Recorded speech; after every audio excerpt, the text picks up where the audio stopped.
honey. I'm heading towards her. Blood of Jesus!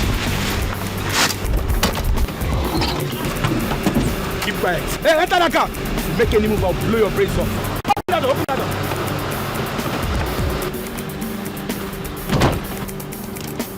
Whoa! I moved this car.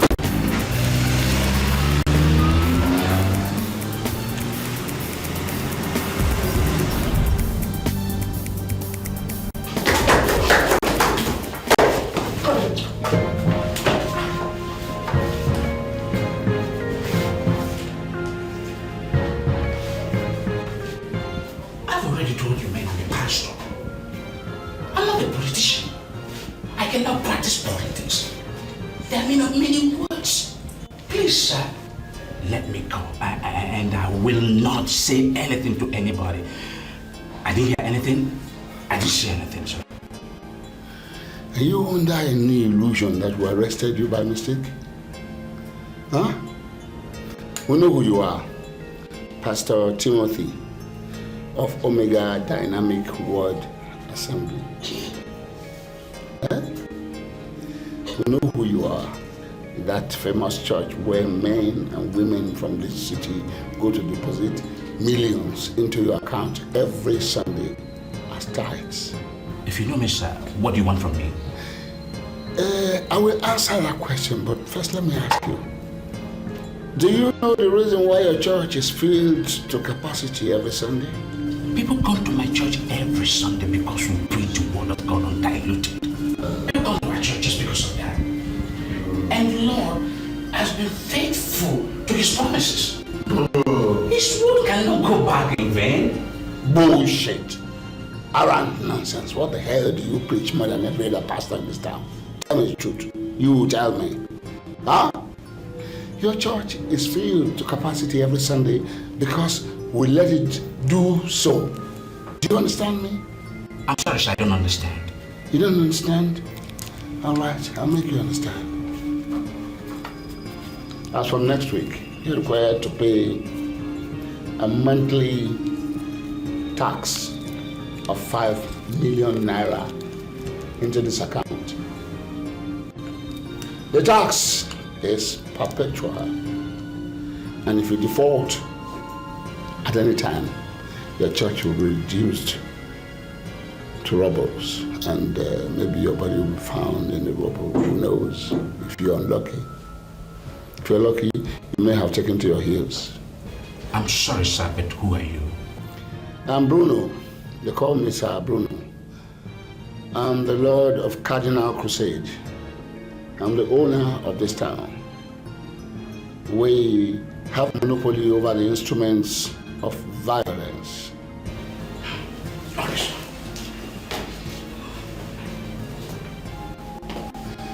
Come back here. I'm not through with you. Now, this discussion never took place. Okay? You were not even here today. Because no other ear must hear what transpired here today. Because if it happens, then I'll send my boys to Jos to kill your parents. You know my parents live in Jos. Not only your parents. I know the whereabouts of every one of your siblings. And you know something? We shall kill every one of them slowly. You understand? So be wise. Don't let anybody hear about this, because if it happens, they are dead. And your church reduced to a rubble. Do not blame me for that. Take him to the streets. That's money, the power of money. It can put a smile on your face or make you cry. It can bring sanity or cause insanity. It can turn people to monsters. That's money, the power of money. Greed, deceit, the quest for fortune and fame. Are you still here? Go and eat your food. It's getting cold and it is getting late. Don't worry, Mom. I'll eat.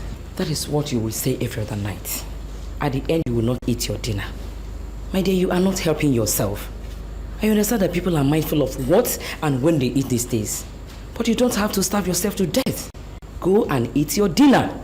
I have asked you severally, and you have consistently turned me down. What do you want? I want to know everything about the circumstances surrounding my father's death. I am no longer a child, Mother. I want to know. I'm a graduate. I've asked you to explain to me, but you have continuously rebuffed me. And I have told you, Sarah, that your father died 5 years after your birth. It was unfortunate, but that is what happened. I have this feeling he was killed. Mother, you have to talk to me. I am no longer a child. I have a right to know. I have a right to know. Why are you suddenly this concerned? Your father died and was buried in peace. He may have been buried in peace, but I'm sure he didn't die in peace. I see him in my dreams, Mother. He looks worried, unhappy, sad. Mother, you have to tell me all you know. You have to tell me so I can see what I can do. Anything to help him rest in peace. For all we care, the person who killed Father might still be walking around freely. You have to talk to me. It's okay. It's okay. Now, go and eat your food. I will tell you after you must have eaten. You promise? I promise. Promise. Come.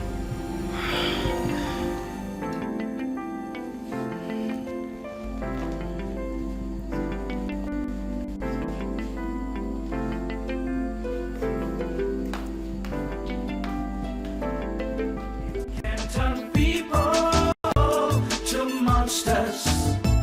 That's money, the power of money. Do you think Pastor Timothy is going to pay the money?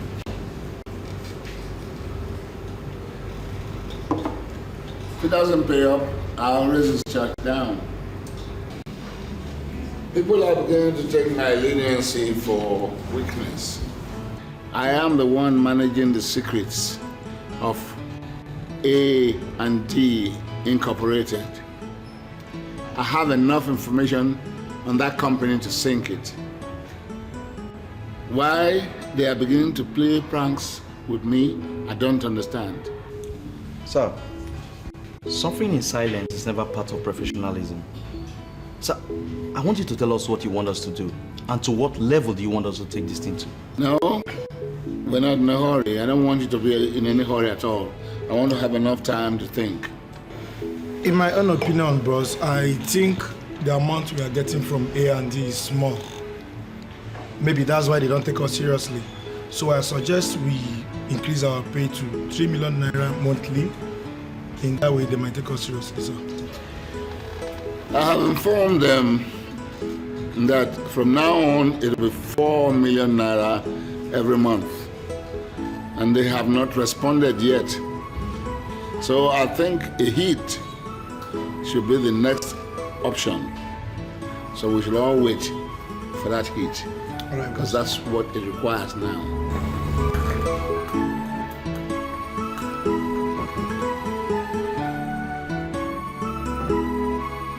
Can I use your lighter, please? And who the hell are you? I'm Frances. Can I get a lighter from you guys? Take the lighter. And don't you ever interfere in other people's business, okay? Hey, Todd, don't be too hard on the girl. She's just a friend. Baby, Frances, come on, beautiful girl. Come on, have a seat here.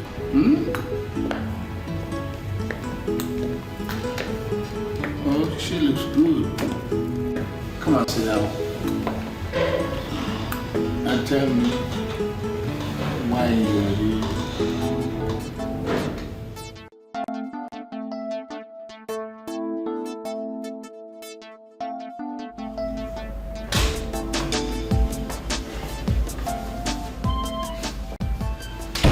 Sorry, man. You see your life? If not because I respect you, I would have gone. You gave me an appointment. Wait for me until 10, and then you turn your phone off. Look at the time, 11:30 in the night, and you're walking in here. I'm very sorry.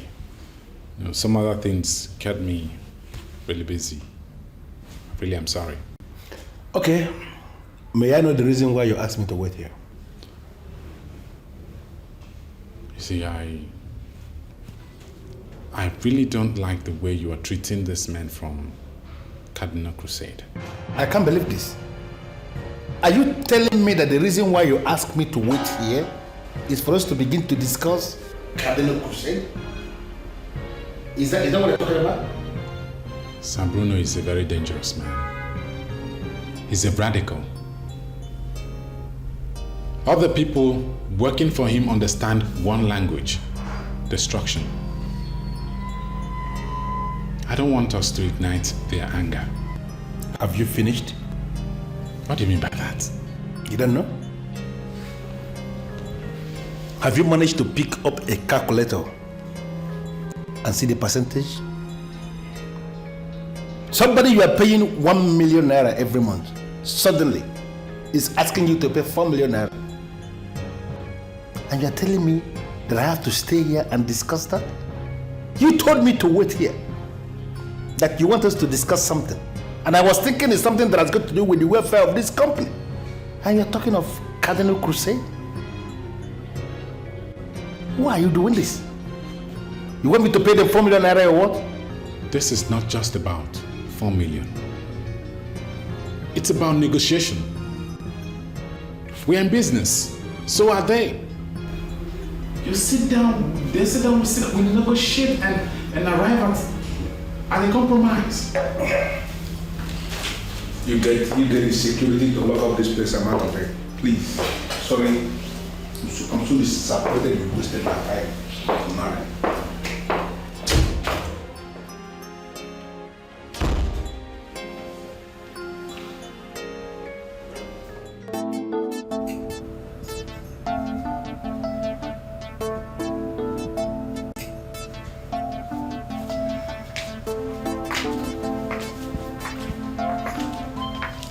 Are you still lying down?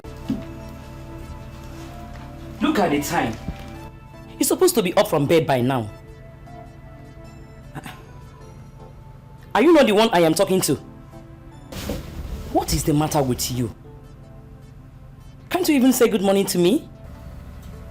You forced me to eat late last night against my wish, promising you're going to tell me everything you knew about my father's death.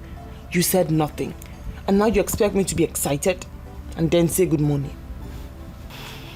But I have told you I knew nothing about it. Your father died and was buried. That is all I know. That's all you think you know, but that's not all to it. Well, you are free to find out what is correct. But God knows if I could do anything to help, I would do it. But now, I am off to the market. Please clean everywhere. I will not be back early.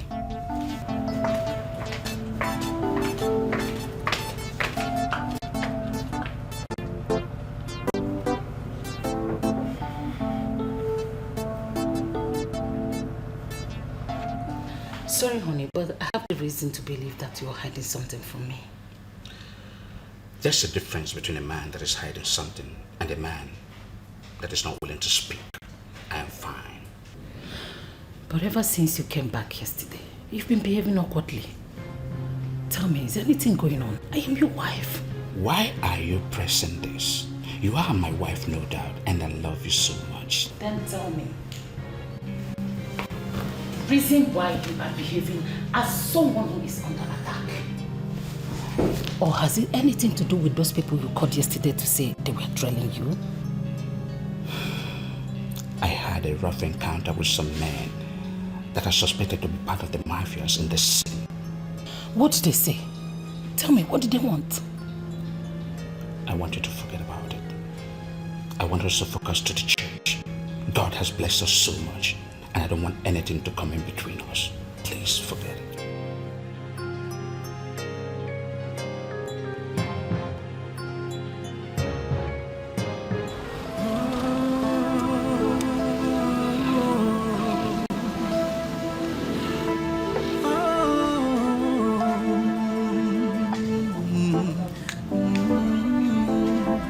It can be good. or bad. It can bring happiness or sadness. It can suffer. Send for me. Yes. Go and sit down, I'm coming.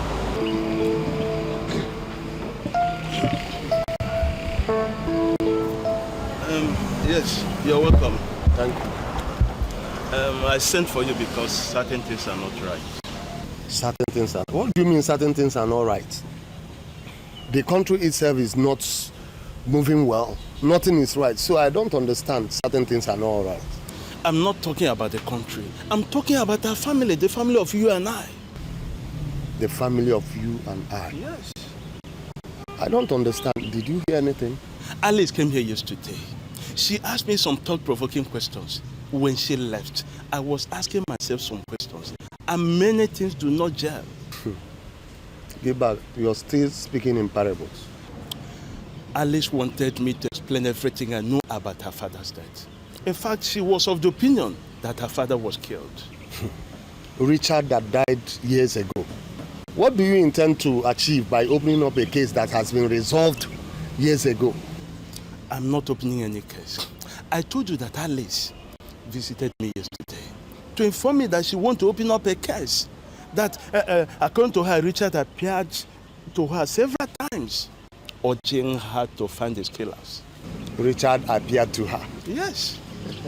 In fact, you guys are kidding. Nobody is kidding. The problem with you is that you never take things seriously. And that is not the character of a real man. Huh? I never take things seriously? Yes. I never take things seriously, eh? What do you want me to take seriously here? Eh? Richard that died many years ago, you are now telling me that he's appearing somewhere. Listen, let me tell you, Gilbert. I am not ready to sit down here with you and listen to all this rubbish or cock and bull stories. If you don't have something to tell me, I'm going. You are not going anywhere. Meaning, you will stop me? No. But you must sit down so that we could resolve this matter. See, it could be our brother was killed. It could be our brother who is frustrating our efforts. Look at you. 44 years you are not yet married. Look at my workshop. I found it difficult to pay my bills. The spirit of our brother maybe is against us because we've done nothing, absolutely nothing, to find or punish his killers. Can't you just think? What is there to think? Gilbert, tell me, what is there to think? Listen, let me tell you something. That I am not married today is my business. Yes, it is personal. It is very, very personal. It has nothing to do with spirit or ghost. Let me tell you something. That you can no longer foot your bills, this, that, or whatever, is because of the economic state in this country. It is not because of spirit or ghost. So don't even go there. I want to go and do something, attend to some business. Maybe we talk about all these things some other time. Eh? I'm going.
What am I seeing? My mother never saw these documents. Could it be?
We've walked almost 75 minutes without seeing anybody.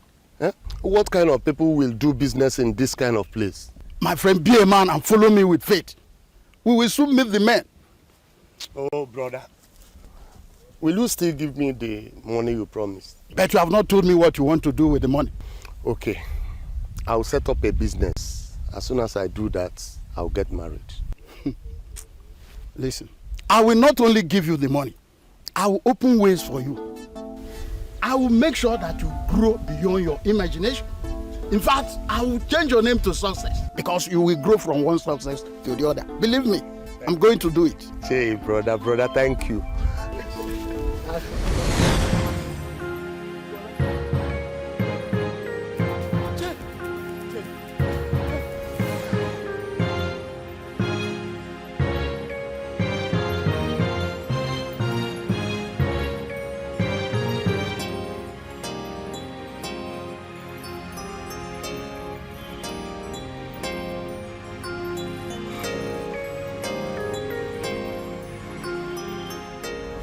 Gilbert is right. She's going around appearing to be. Oh my God.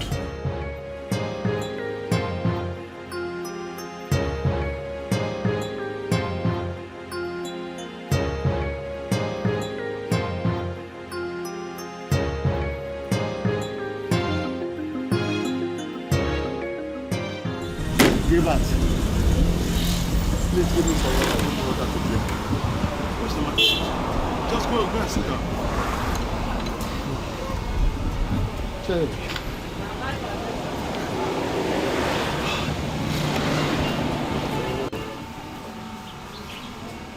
Oh. What happened? Where are you coming from?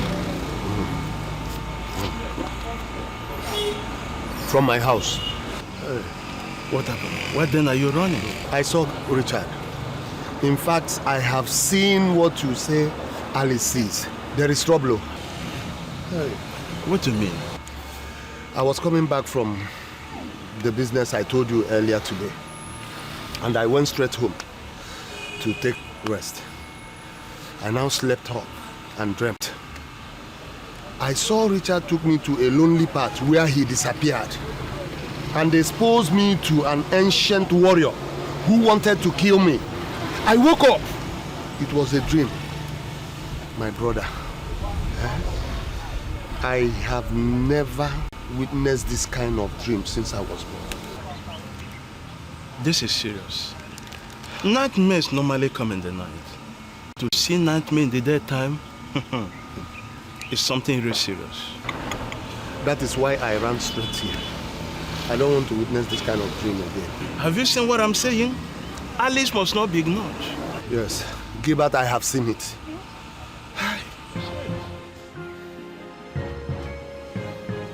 Have you seen these documents before? No, I have not. Where did you get them from? Do you know any company called Agrippa Investment Limited? Yes, I used to know the company. But the company is no longer in existence. Was father part of that company? How do you mean? I mean, did father have any business relationship whatsoever with that company? Your father was a very conservative person. He operated alone. If I tell you that I don't know the banks where he kept his money, you will not believe it. I tried all my best when he died, but the bank dismissed me for lack of documentary support. But I know that the banks are still keeping his money. In essence, mother, you are saying that whether or not father had a business relationship with that company, you don't know? Exactly. I don't know. What did you see in the paper? I'll tell you later. Mother, do you know who owns Agrippa Investment Limited? My dear, you ask too many questions. Agrippa Investment was a big company. It was too big to be owned by one person. Besides, the company has died. That's all you know? That is all I know. I want to trace the owner of Agrippa Investment Limited. My dear, Where will you start from? To trace a company that died more than 10 years ago? Why are you searching for the company? What?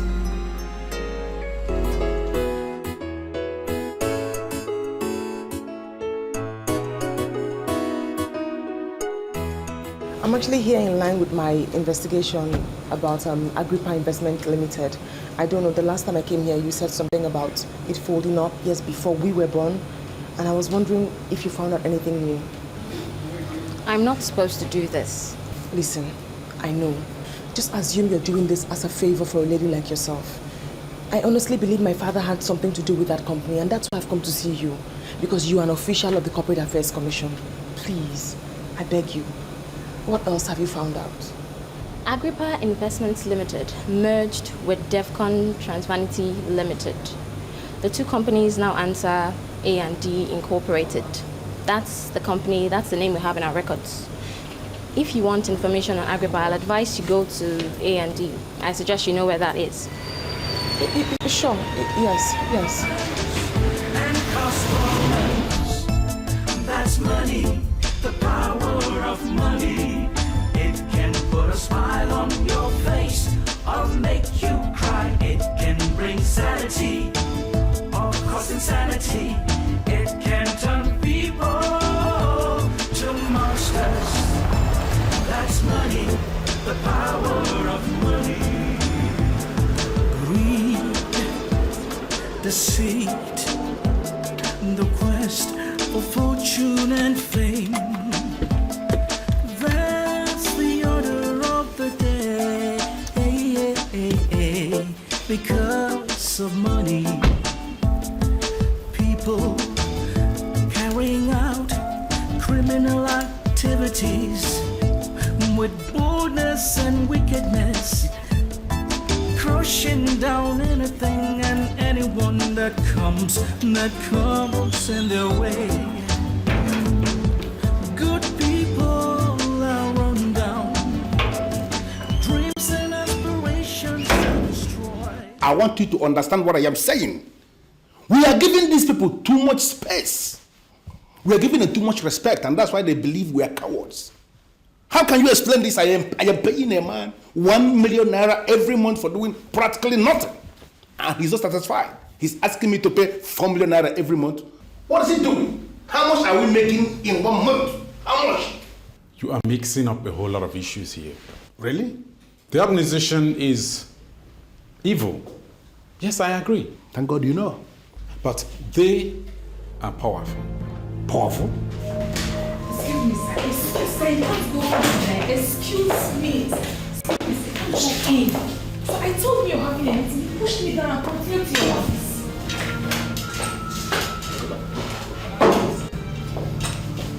What are you doing in my office? You have an office? Do you really have an office? Did you hear that? You are sitting down in my office and you are asking me if I have an office? What kind of question is that?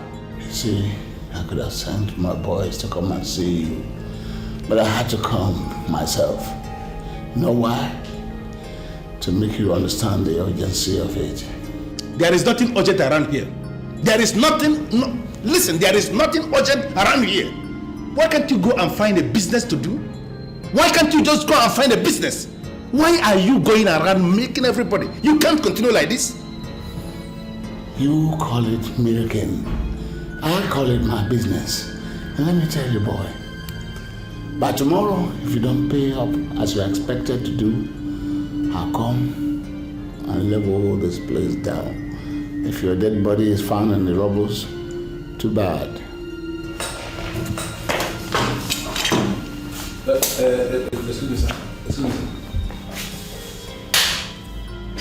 I am going to pay you the 1 million naira that we have always paid. I'm not going to pay the 4 million naira. Oh, I shouldn't go and look for another business? As you advised? Now listen, my boy. You pay the 4 million naira, okay? As you were told.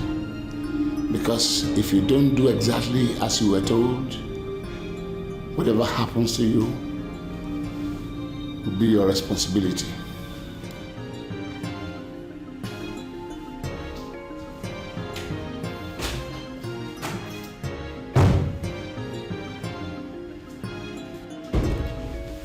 I hate this man.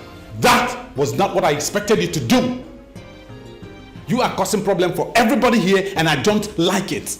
Benson, what are you talking about? I should begin to do what? I should pay him 4 million naira? How do you explain that? The approval we have is for 1 million naira. I can't pay 4 million. I'm not asking you to pay him 4 million. It's all about negotiation. Listen, he can accept 1.5 or even 2 million. All you need to do is go to the casino or wherever he is, sit down with him and negotiate. You have to iron this thing out this night. Now listen to me. I am not a terrorist. That man I just left here now is a terrorist. And I cannot sit down and negotiate anything with a terrorist. Second, I don't go to casino to do anything because I'm a Christian. What's funny? I know you're a Christian. I am a Christian. That man that just left here, he's a Christian. And whoever owns the casino is also a Christian. We are Christians. Listen, I am not asking you to go to the casino and fool around. What I'm asking you to do is business negotiation. That's what I'm talking about. By the weekend and the colors, oh, because of the love of money, it can be good, or bad. It can bring happiness, or sadness. It can solve problems and cause problems. That's money, the power of money. We cannot dismiss Alice as a child. She's free to develop a mind of her own. And a lot of things point to the fact that she may be right that Richards was killed. I don't understand. Ethelbert, who takes nothing serious, was shocked to the marrow some days back. Ethelbert? Yes. What happened? Richard appeared to him in a broad daydream. With an ancient warrior that would have killed him. When he woke up, he found out she was dreaming. He ran to my workshop to confirm that Alice may have seen one of few things. This is unbelievable. How come he has appeared to everybody and he has never appeared to me? He has also never appeared to me. But as a man, I now know that a lot of things are not right in the family. How do you mean? Before the death of your husband, Richard, our family was a promising family. There was progress everywhere. But since he died, it appears like if there is a cloak covering everybody. My business is no more flourishing. Look at Ethelbert. As old as he is, he's not married. And he's not thinking about that. Coming to that one, Ethelbert is thinking about marriage. He told you that? He wants to marry me. He has proposed to me even more than 10 times. You are not serious. I am serious, and I don't know what gives him the impression that I would like to marry him. Good evening, Uncle. Oh, my dear, how are you? Fine. Mommy, good evening. My baby. You're back. Yes. Thank God you're here, Uncle. I was actually thinking of coming to your workshop. I needed to discuss some things with you. Ah. Is there anything the matter? Well, I asked my mother here some questions. She says she doesn't know. So I wanted to come and ask you to know if you knew something. Well, it depends on what you want to know. Uncle, did my father ever discuss his business with you? I mean, do you know of any relationship he has with Agrippa Investment Limited? Your father was rather a very tough person. He can discuss any other thing with you, but in terms of his business, he will abandon you. So I never know anything about his business. He never discussed his business interests with me. I already told her the kind of father she had, but she wouldn't listen. She wouldn't understand it. I found a document confirming that my father had a business understanding with Agrippa Investment Limited. Really? Yes. What did the document say? I don't know much for now, Uncle. But when I lay my hands on anything, I'll tell you about it. Ah, okay. When you round off, just let me know. I will. Madam, we must all come together to pursue the truth. If actually my brother Richard was killed, we must do something for him. Anyway, if there is anything I could do to help, definitely I will do it. There's no problem. Thank you so much, Uncle. Let me see you to the door. Okay. No problem.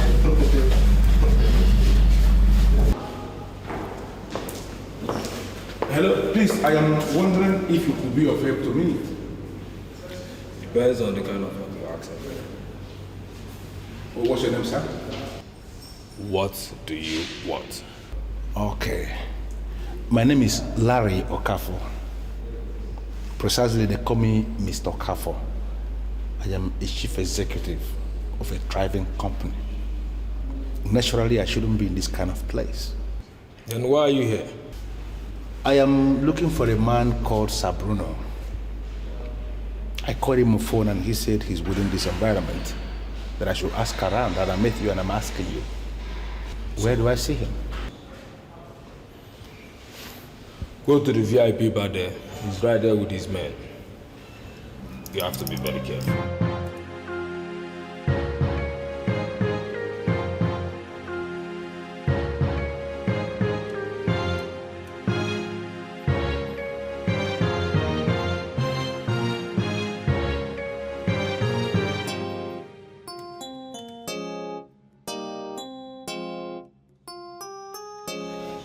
Now go straight to the point.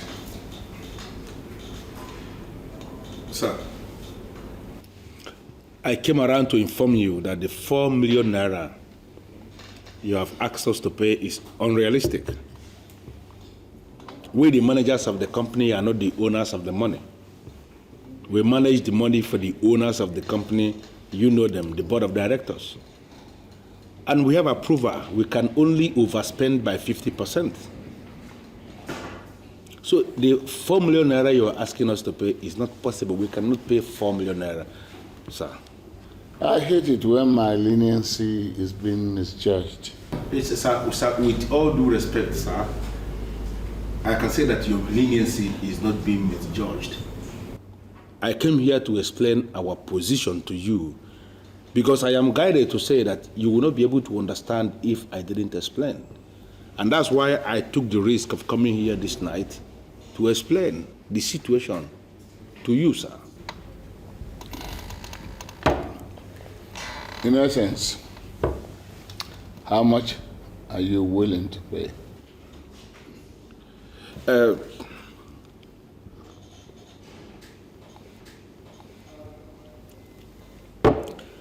Sir, in line with the approval I have, I can pay you $1.5 million. $1.5 million. I'm a professional, and so I understand others. Thank you. I will take 2 million naira from you last, and the payment will be on Monday. If you fail, I will carry out my plans. Sir, there will be no need for you to carry out the said plans. Because what you are asking me to do is going to be very hard. For me to pay you anything above 50%, I have to get approval from the board. And this approval takes time to come, sir. I think you can understand this. All right. Okay. Pay the 1.5 now. And I'll give you 2 months to get your so-called approval. If you fail to do so, don't blame me. Thank you very much, sir. I am impressed. At least the meeting has managed to yield something tangible. It is not absolutely a waste of time. 2 months is enough time for me to get the approval that I need to pay you what you want. Thank you very much, sir. I think I have to be on my way now. Let me see you off to the car. No need. I know where my car is. You can't walk here alone, some gangster will just fix on you, so let me see you off to the car.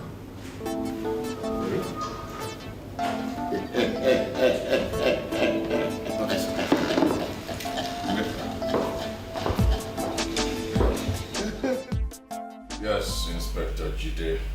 Well, you've been here for about a month. I want to know what you have found out so far. The criminal network in this city is growing rapidly. And if we fail to tame its evil, I'm afraid, sir, it might also consume the police force. Well, can you just talk in specifics? I don't understand what criminal network you're talking about. I'm talking about the Mafia body in this city, sir. They are led to have monopoly over instruments of violence, sir. Businesses are forced to pay taxes to them on a monthly basis, and I'm talking about millions of naira too. As we speak, sir, reports reaching me say they are also facing these churches. How do you mean? A certain Pastor Timothy was approached. In fact, he was kidnapped, and he was placed on a monthly task of 5 million naira. Else, they will reduce his church to dust. I mean, that's, blow up the church or something. Exactly what they told the pastor, sir. Sir, according to them, they say the only reason why people come to his church is because they, the Mafia, allow them to. If the pastor fails to pay them this 5 million naira monthly, sir, they would stop his congregation from trooping to his church. Well, what's all that? Stopping congregation from trooping into the church? I mean, how are they going to do that? I don't know, sir. But the truth of the matter is that I'm out to dismantle their network. Oh, no. Oh, this is not something we should start hurrying about, okay? You need to give me time to conduct my own investigation. All I just want from you is the dossier you have on this group. Well, sir, I've already prepared a dossier. Good. But I'm still gathering information on the Mafia. But still, I can tell you what I have. I can rely on nailing the Mafia real hard. Inspector Jide, I am the area commander here, and you report to me. I mean, what's this hit and hit all about? All you need to do is let me have your dossier. Let's see what we can do with it, and then from there we can begin to talk. Okay, sir. Good. Thank you.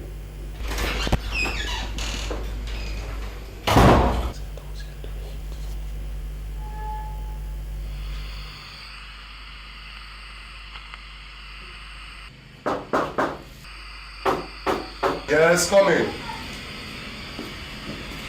This one you are still tired of. Are you alright? Welcome, good morning, Gilbert. How's everything? No problem.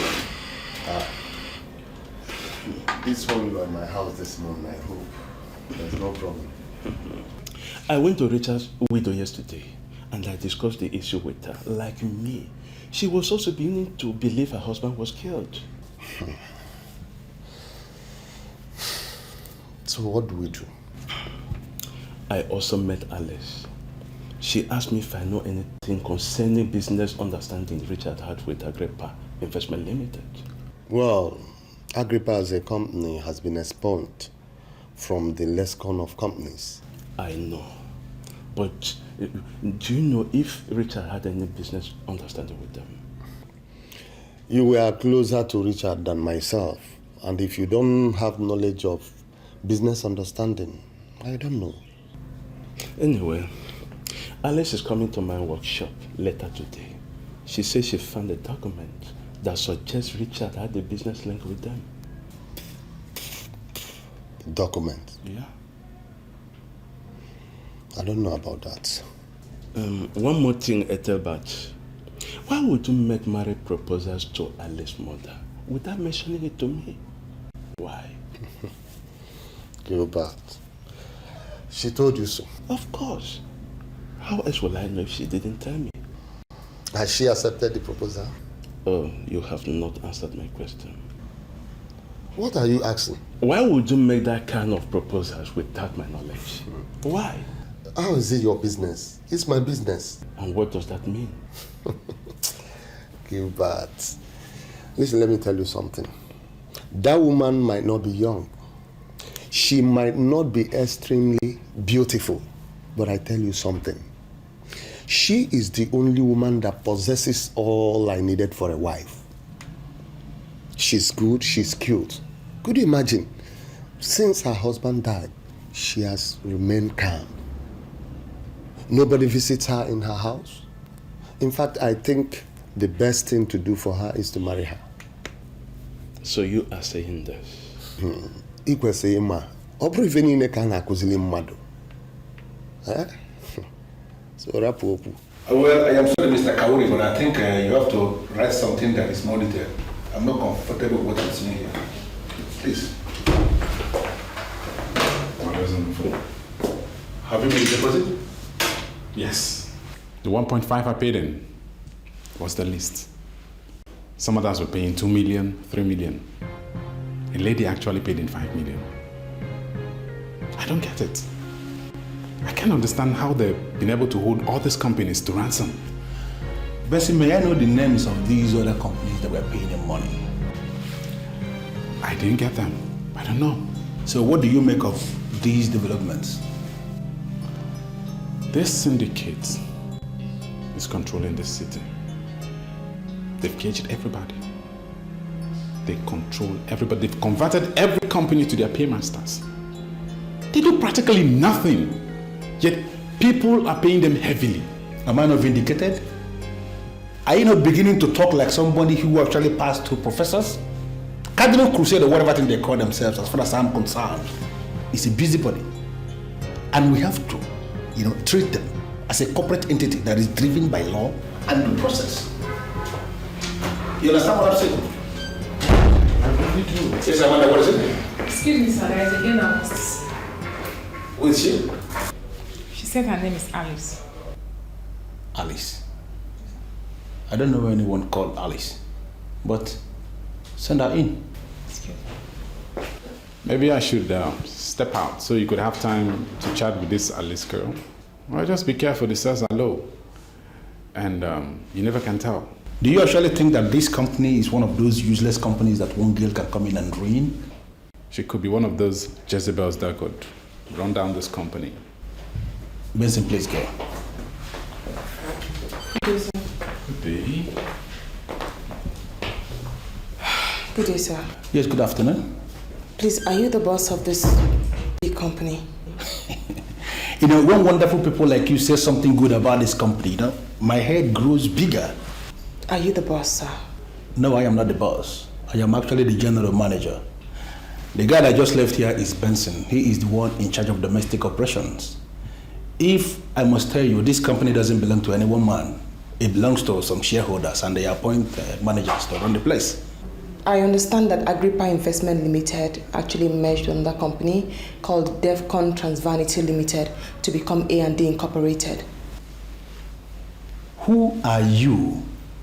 Didn't you see the sign outside the gate there that we don't want journalists inside this compound? No, sir. I'm not a journalist. Then who are you? And why are you asking me technical questions? The merging of Agrippa and Devcon actually led to the vibrant company we now have here, A&D Incorporated. Do you know what? Level up to me. Do you want a job, please? Do you have a job? Well, presently I don't have any job, but if you are here to get a job, I can create a job for you. Forget about the qualification because you are qualified. How are you sure I'm qualified? Why? What are you talking about? We are those that are giving out these jobs. We create the jobs, we give them out. We know those that are qualified. Forget the paper qualification because that is nonsense to me. Me looking at you from head, pan you down to your legs, I know you are qualified. I can give you a job. Well, I must say I'm honored. I came here to make inquiries about Agrippa, and here I am getting the job. Thank you. Do you know what? I want you to write the application fast and submit it. If you cannot write the application, you tell me. I will even help you to develop the application. Excuse me, sir. I can actually read and write perfectly. I'm a graduate. You're a graduate? Yes. Of what? Philosophy and English. Philosophy and English. And your name is Alice? Yes, sir. As in Alice? Alice.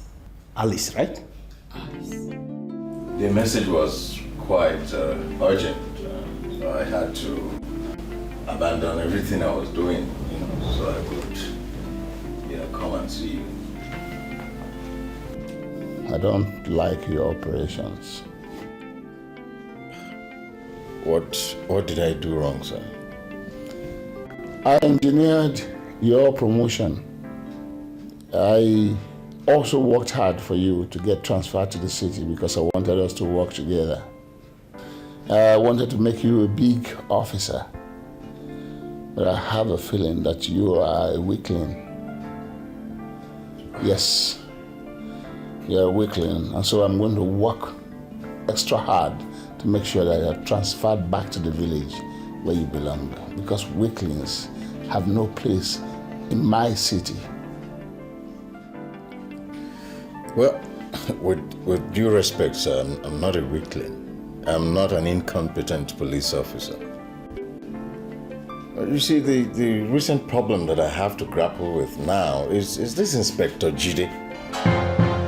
Who is Inspector Jide? He holds a degree in criminal law and he was drafted indirectly from the force headquarters. And since he came in, he's been creating problems for everybody in the office. See why I call you a weakling? If you have identified this Inspector Jide as a problem, why don't you apply the Russian option? Kill him. Huh? Listen to me, man. I spend a lot of money to run this city. I pay you a lot of money. If the presidency sends a man you identify as problem in this city, what are you waiting for? Eliminate him. It's not as easy as you think, sir. What are you talking about? Well, apart from the fact that he holds a degree in criminal law, this inspector worked in Canada. He, at a point, was the bodyguard to the mayor in Toronto. At some point, he even worked at the Gaza Strip as the only Nigerian who was attached to Israeli anti-terrorist groups. So he has a vast dose of experience. So such an inspector is not easy to just eliminate like that. You're a coward. That's what you are. See, when a colonel became a thorn in the flesh of some Lebanese, he was beheaded with all the training. You understand? Where does this, your inspector live? Where does he live? Now that's another problem. The IG himself quartered him at the government guest house. See, everything is a problem to you. Every little challenge is a problem to you. Listen to me. I want this Inspector Jide eliminated. You understand? Because he's encouraging my hostages to disrespect me. You understand? Okay, it's noted. It's noted, sir. See, sometimes I feel sorry for you. I don't like to remember you at all. Because if I remember you, I keep thinking of the best way to get rid of you. Honestly.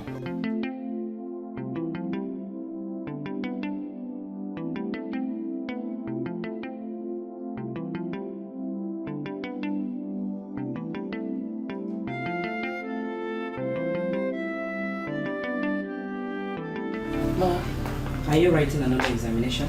No, I'm not. Go and have your dinner. I will eat more. Go and eat now. The food is getting cold. Besides, the books are not running away. Mommy, I have a job waiting for me at A&D Incorporated.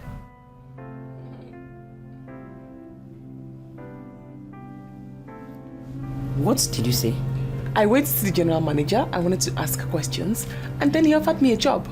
So he asked me to write my application and submit it. So I'm trying to proofread so I don't make a mistake.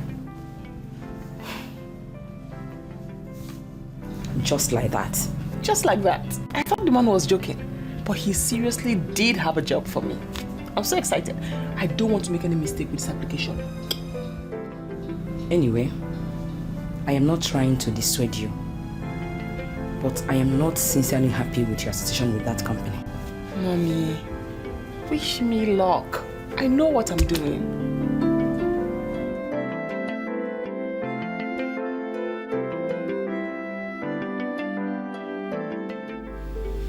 Yes, Zainab.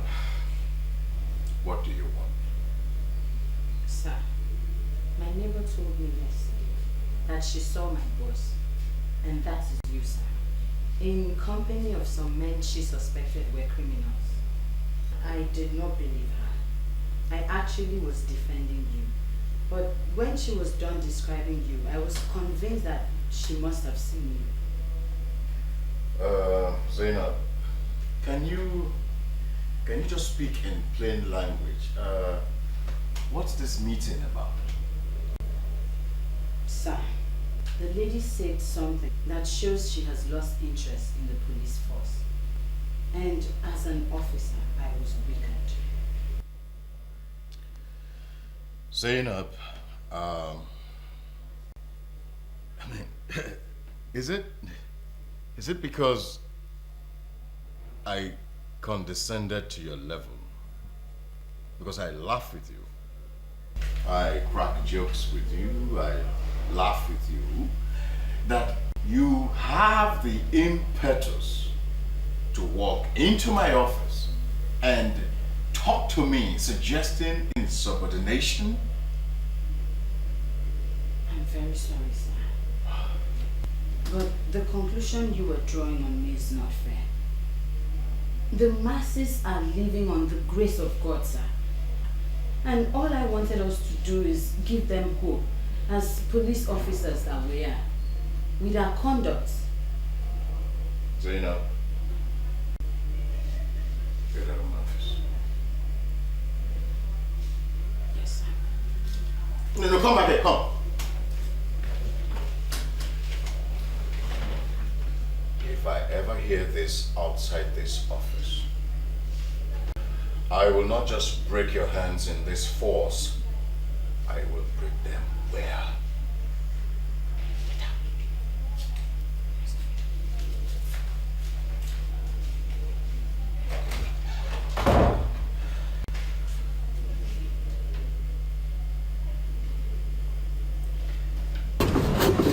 Good afternoon, Uncle.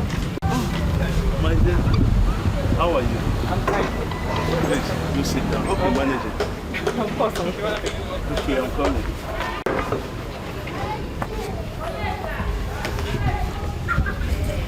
You're welcome. Uncle, how is work?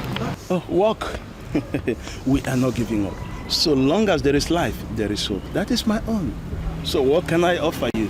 Nothing, Uncle, nothing. I ate at home before I left. Alice, I don't have any evidence yet. But like you, I'm becoming convinced that your father, Richard, did not die a natural death. I now think he was murdered. But still, I can't figure out why he was killed and who actually killed him. Uncle, I honestly appreciate the measure of support and kindness I'm getting from you and Uncle Etibet. Not to worry. I'm going to figure it out. It might take time, but it's a gradual process. There's no problem. Just give me your hand. You have all my support. Thank you very much, Uncle. Uncle, I was wondering if I could get transport money from you. I want to get to A&D Incorporated. I've actually asked Mom for money too much and I don't know how to ask her again.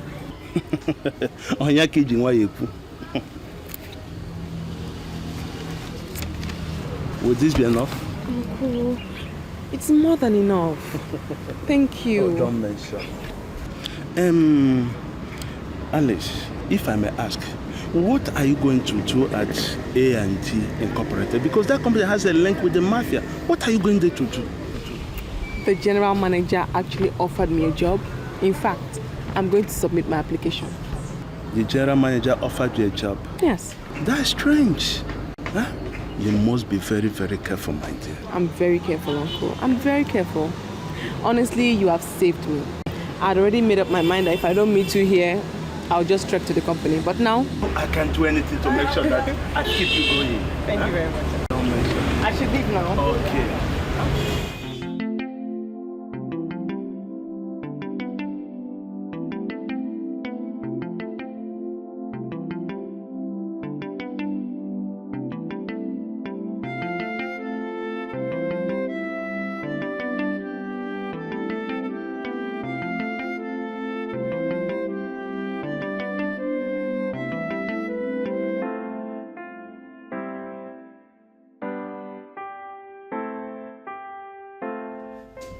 Good day, sir. Yes, good day. What can I do for you?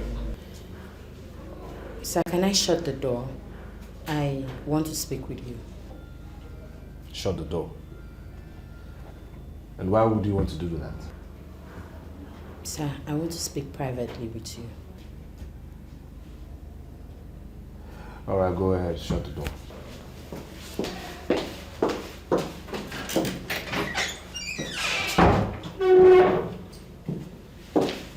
And whatever it is you want to tell me, be very professional about it. Don't try anything funny and don't try anything lewd, okay? Sir, I know where you're going, but I'm not here for that. So what are you here for? Please, sir, do not be open to the area commander. And why do you say that? Sir, I'm talking to you because you're a brilliant officer. I admire you so much and you're my hero. Sir, the AC works for the Mafia. He is part and parcel of them and he is on their payroll. So if you have anything against the Mafia, please do not tell him. Because if you tell him, then you've told the Mafia. Well, the police commissioner shares the same view, and that's why he asked the Inspector General of Police to send an intelligence officer here. I'm working day and night to confirm that. Sir, you do not need further confirmation. I have worked here for 3 years, and I know everything. The AC wines and dines with that criminal called Sir Bruno. So, sir, please, I love to work with officers like you. If you have anything, do not tell him. Well, thank you very much. You may go now. Thank you, sir.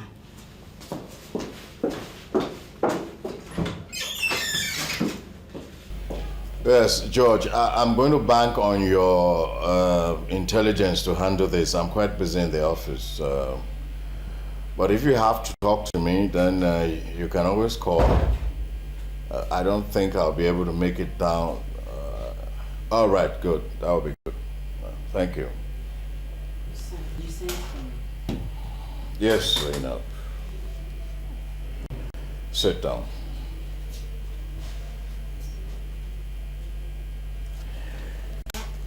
Zainab,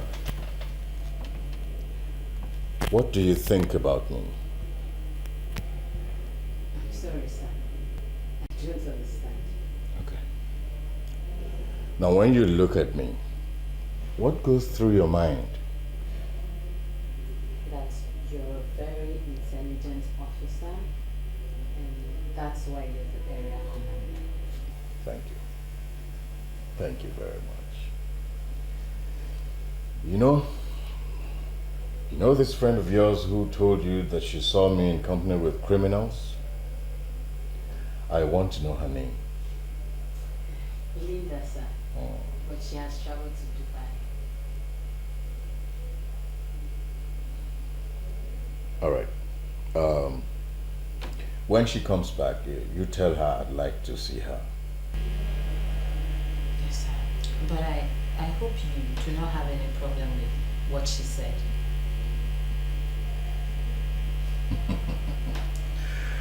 You know, Zainab, I am a trained police officer.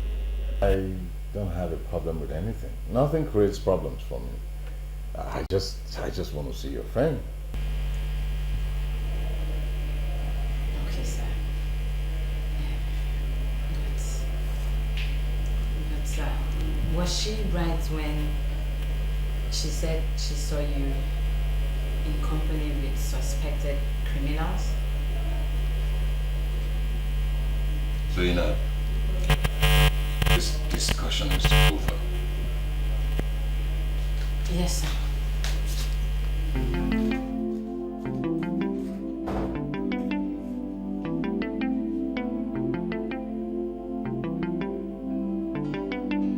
When will you start constructing all this furniture you've been drawing? Every time you keep on drawing and drawing, but you never construct any. Okay, I didn't call you for us to talk about furniture. Mom, so why did you send for me? Alice came here this morning. And so what? Alice came here this morning. What about it? She said she met with the general manager of A&D. He offered her a job. She has gone to submit the application. You see what I mean? She went to submit an application for a job that has already been given to her. I suspect that manager is up to something. Listen, let me tell you. Please, warn her and advise her to mind the way she deals with men. Because if not that Alice is my niece, I would have married her. Ethel, do you know you are becoming a jester? First, you want to marry her mother, and you want to marry her too. See, I have money, ego, but there is no good wife. Ladies, here and there, but no one is good enough to be a wife. How will you define good? Define good? Yes. You have fitting under the cloak of looking for good for 40 years. Your situation is becoming an embarrassment to the family. They are welcome. Don't insult me. I am sorry if you take it as an insult. But I only call you for you to go to A&D company and know how Alice is faring. See what I'm saying? I should go to the company and know how Alice is faring. See, that girl, Alice, is a big girl. And besides, she's a graduate. She can always take care of herself. Okay? Do not send this kind of message to me again. Ethel, Richard will do that for you. Why can't you do it for his own daughter too? Now I see. This is a deliberate attempt to get me angry. But I won't fall for it.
Guess what?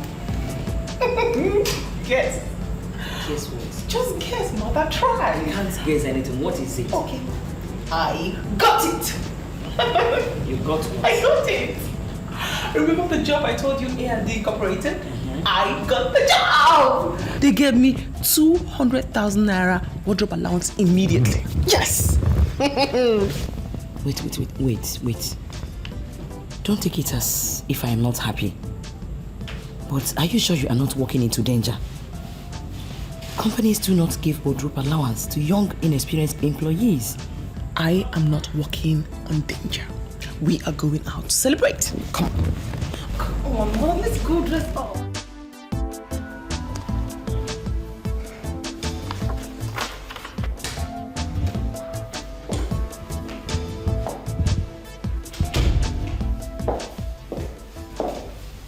So you called me? Amanda. Yes, sir. I called you here because I wanted to ask you a very simple question. What course did you read in the university? I read marketing, sir. You see what I mean? You read marketing. You see what I mean? Men are made to work where they do not have basic training.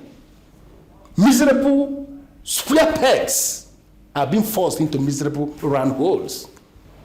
That is the problem in this country. Men who never won any technical case as lawyers are made ministers for justice and attorney generals of the federation. Listen to me, I called you here to inform you that I am not ready to continue in that kind of nonsense. Sir, I don't understand. I am doing well as an office secretary. That's not the point. Can you show me one single certificate you have on secretarial studies?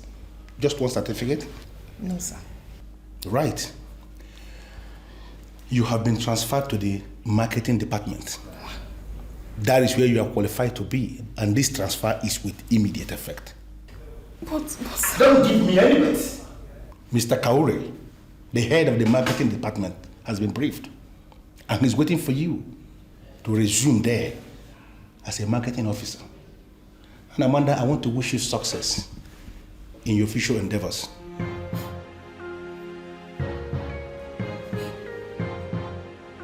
Thank you very much. You may leave now.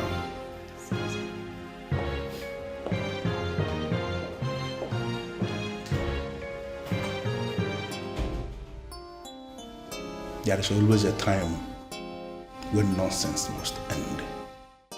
Yes, Inspector. I asked for a dossier on the activities of this mafia. I mean, I haven't seen it. Why haven't you given me that dossier? So I want the information you inherited on the activities of the mafia. You gathered and developed yourself. I want to gather your information and mine to produce an authentic dossier, sir. Well, I didn't inherit any dossier or information, and I didn't prepare any one by myself. Then there's something fundamentally wrong with the policing in this city. What are you talking about? Serious criminals operate in this city illegally. They become so powerful that churches and businesses fear them. They eliminate people anyhow. And the police in this city, both past and present, do not have any information on their activities. Sir, that is a dent to the image of the police force. And that is why I said there's something fundamentally wrong with the policing in this city. So, are you putting the blame on my office? So your office is saddled with the responsibility of policing this city, and if that job is not diligently done, then sir, I blame it on your office. You have no right to insult me. You're only an inspector. I am not insulting you, sir. But I say your office hasn't been fair to the masses of the city. They look up to the police for protection. And in a situation whereby the masses feel that the police are part of the mafia, then that is one ugly, embarrassing situation that needs addressing, sir. You know what I want you to do? I want that dossier prepared and given to me immediately. So I am not presenting my dossier until I have the information you have on the mafia. And if you say you don't have any information, then I don't have any information for you as well. Do you realize that I'm your boss? Do you realize that you take orders from me? I take ultimate orders from the man who sent me here, the Inspector General of Police. Have a nice day, sir.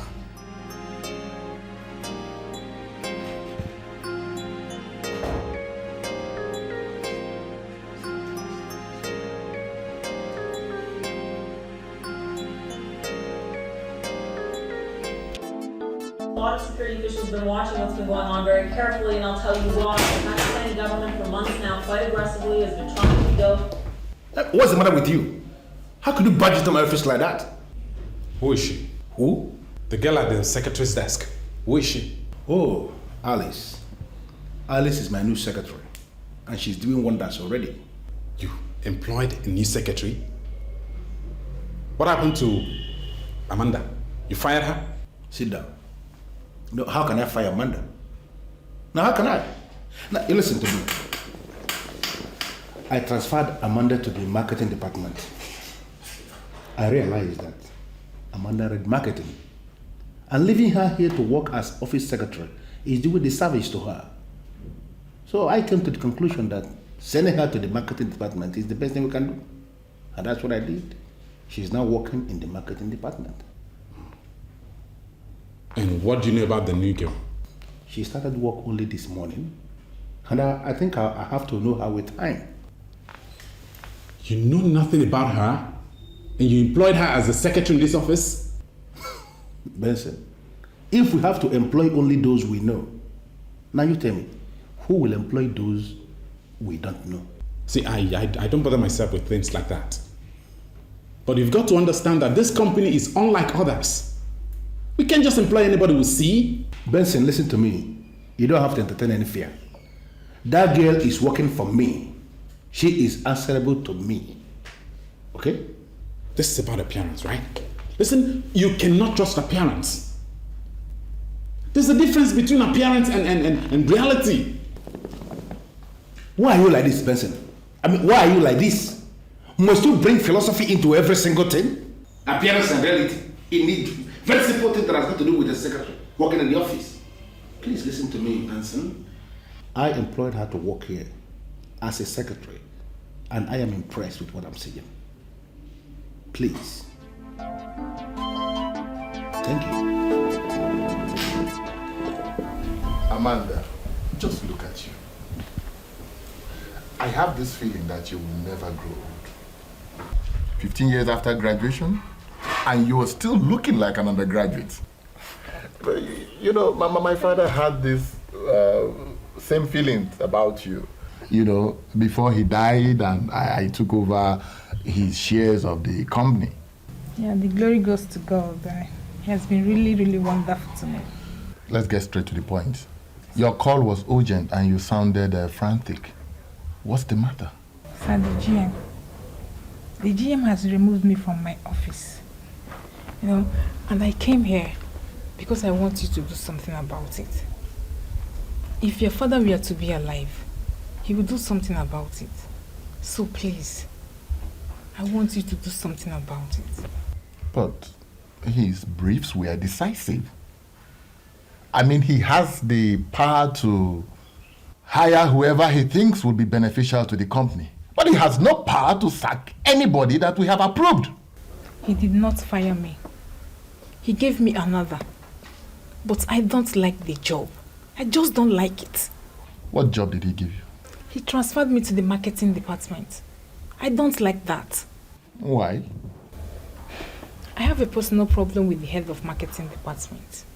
I won't be comfortable working under him. Did the GM give you any reasons why he sent you to the marketing department? Yeah, he said I read marketing. I mean, that's all. As an office secretary, I was doing very well. And I think I like the job. If he transferred you to the marketing department because you read marketing, then he's in order. He has not exceeded his powers. You see, I don't want to be seen in interfering with the day-to-day running of the company. You know, most managers feel disgusted when business owners interfere in their day-to-day running of the business. He has not cut your salaries, has he? No. Okay. I think you have to take the job. The GM runs the company, and he has reasons for doing what he did. So you don't get it. The head of marketing department is a habitual philanderer. I mean, he's just an unrepentant humanizer. Trust me, he will make me uncomfortable there. As an office secretary, he used all the tricks to take me to bed. And going to work under him now would be like giving him a direct license for him to mess me up. And I can't take that. We all know that heads of department use their positions to take advantage of young ladies that work under them. But sincerely, there is nothing we can do about it. Mr. Kauri is a marketing genius. He is the best in town. And we can't afford to discuss his private life. Whatever he does with his private time should not be discussed in the company. So what are you saying? I mean, what are you suggesting? Are you suggesting I'm going to sleep with Mr. Kauri? Amanda, all the ladies do it. I can assure you that the action won't even take long. If you have to sleep with Mr. Kauri in order to get the cooperation you need to stand, then do it. But I'm sorry to say this, but you see, we have a credible team running the company. It will amount to killing their spirit and moral. if we are seen to interfere in their day-to-day management of the company. Take the job, girl, and do what you have to do. How many policemen of your rank, or of any rank, even the IG, carry beards like you? Well, I must say, sir, that I'm about, the only lucky police officer to carry this beard. You're not giving me credit for my efforts at protecting you and getting you to get away with anything in the police force. How much do I pay you monthly? You pay me well, sir. I ask, how much do I pay you every month? 2 million. The cover you're giving us is not commensurate with what we are paying. And I called you here to register my displeasure in the strongest possible terms. Well, the truth of the matter, sir, is that there is a serious problem in the office. But I'm doing everything I can to have it sorted out. My boys are getting impatient with you. Well, sir, you have to tell them to be a bit more patient, because I'm putting all efforts on the table to have this whole thing worked out. Look, we want your efforts to be translated into something that can be seen, because I cannot have a mere inspector questioning my business interests in a city that belongs to me, and you will be watching without stopping him. I'm going to stop him. I'll stop him, sir. I You'll promise stop him, you sure? I'll stop him. My boys are itching. They're itching. They want to get their hands on you. And I will allow them to hit you so hard if you fail to stop that boy from harassing my business in this town. I was just thinking, sir. If I get him to your side, would you put him in your payroll? Go and get him to name his prize. All right. All right, sir. Watch your back. I'll talk to him. Watch your back. Area Commander, watch your back. I was told you were here yesterday. Yes, sir, I was. What can we do for you? My name is Alice. I'm the daughter of late Richard Neboli, sir. I was actually searching through my father's belongings, and I saw a letter sent to him by your chambers, informing him of your withdrawal of service and advising him to seek counsel in another law firm. Well, sir, I came here yesterday. I saw lots of lawyers, but I personally wanted to speak with you. I wanted to personally ask you if you did sign the letter. I would like to see the letter if you have it there. Yes, I do.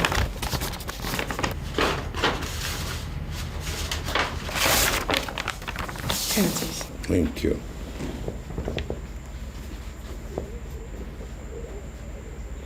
Yes, I signed this letter. And I remember the events that culminated in our decision to withdraw our services. Can you please let me into these events? Well, your father was a very difficult man. I'm sorry if you are not happy with that conclusion. No, it was our findings. He was a very cunning man and very economical with facts. I mean, but he wanted to invest large sums of money in a company, and he wanted us to represent him. Our findings reveal that he was not willing to open up. For example, he didn't want to tell us how much he wanted to invest in that company. He will not allow us to involve any member of his family. I mean, he didn't want us to investigate that company, which is the normal practice. And he didn't even, in short, he didn't want us to do anything. All he kept saying was that he would pay us any amount we chose, as long as we kept the business secret. Well, No responsible law firm would like to have anything to do with such a character. Well, and we told him so. But we still try to appeal to him to open up, but all to no avail. So we were left with no option but to withdraw our services. And as soon as he was served the letter, we destroyed our file. Well, sir, I also found another document in my father's room. The document mentioned millions of money in dollars and also Agrippa Investment Limited. The fascinating thing is that the document is dated 16th of June. According to my mother, my father died on the 18th of June. In between, there was a transaction on the 17th, though that part of the document is completely damaged. But I was wondering, do you think the document and transaction was what my father wanted you to handle for him? Something is not right. That's it too. Ah.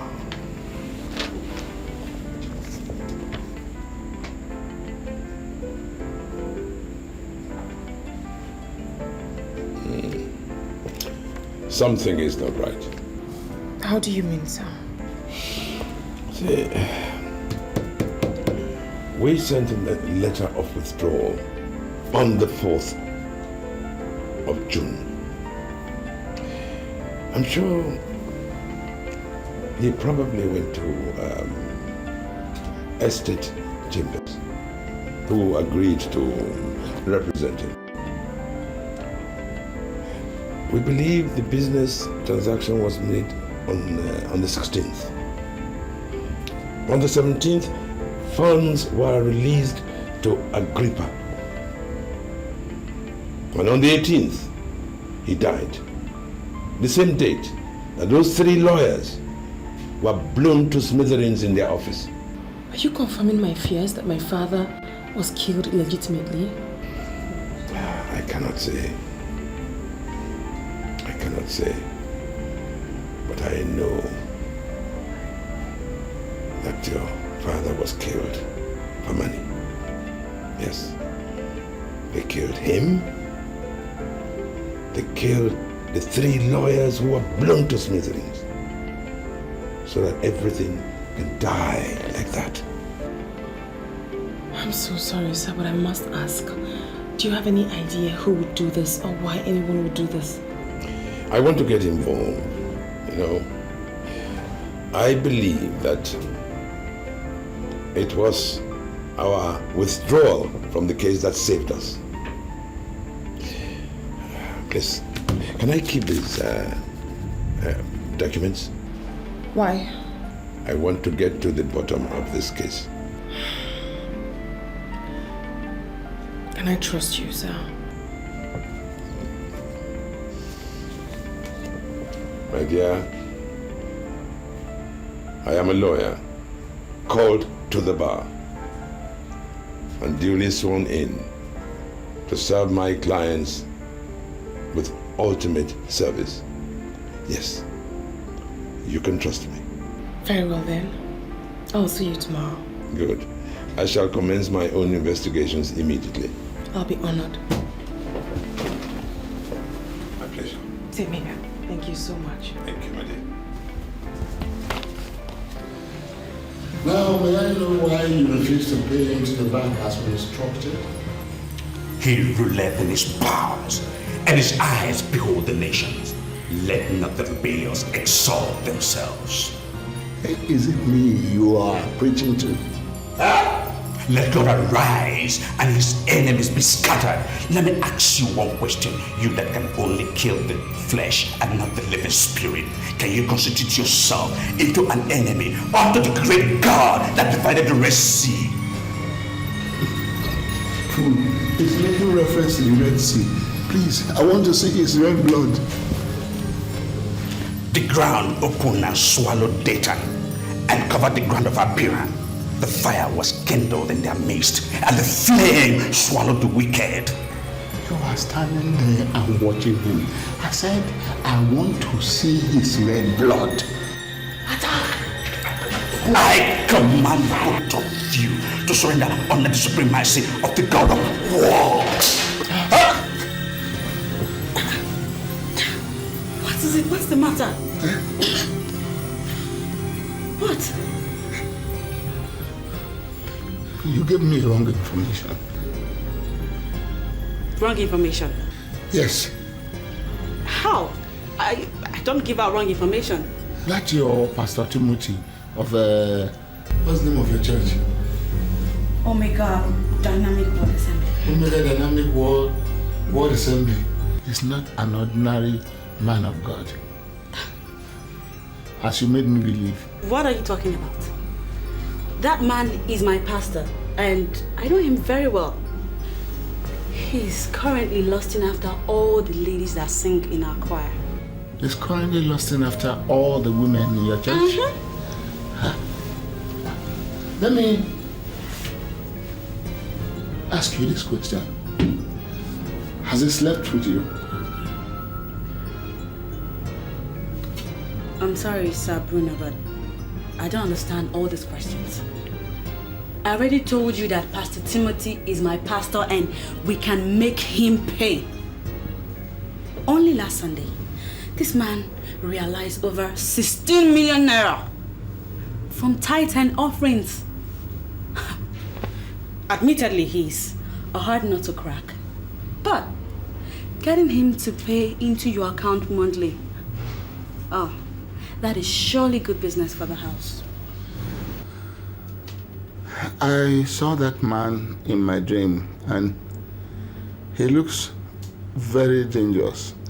This business may go wrong and you won't like what I'll do to you, honestly. Hey, it won't go wrong, okay? You know why? Because I'm fast. And your baby never fails. You know that, right? Won't fail. Trust me. Now come here. Come to bed. Listen. So, my dear, if you are sure you want to marry, then I can assist you get a wife. Why are you saying a thing like this? Huh? Why would I want a wife when I have someone like you? You tend to forget that I was married to your brother. Why are you permanently hoping for the impossible? See, whether permanently or not permanently, I know you are my brother's widow. But I want you to understand that for the fact that my brother is no more is not the end of the road for you. You need a man. You need to marry. You people are saying marry, marry, marry. Now I am ready for marriage. I want to marry you. But the problem is, are you ready to accept me? God.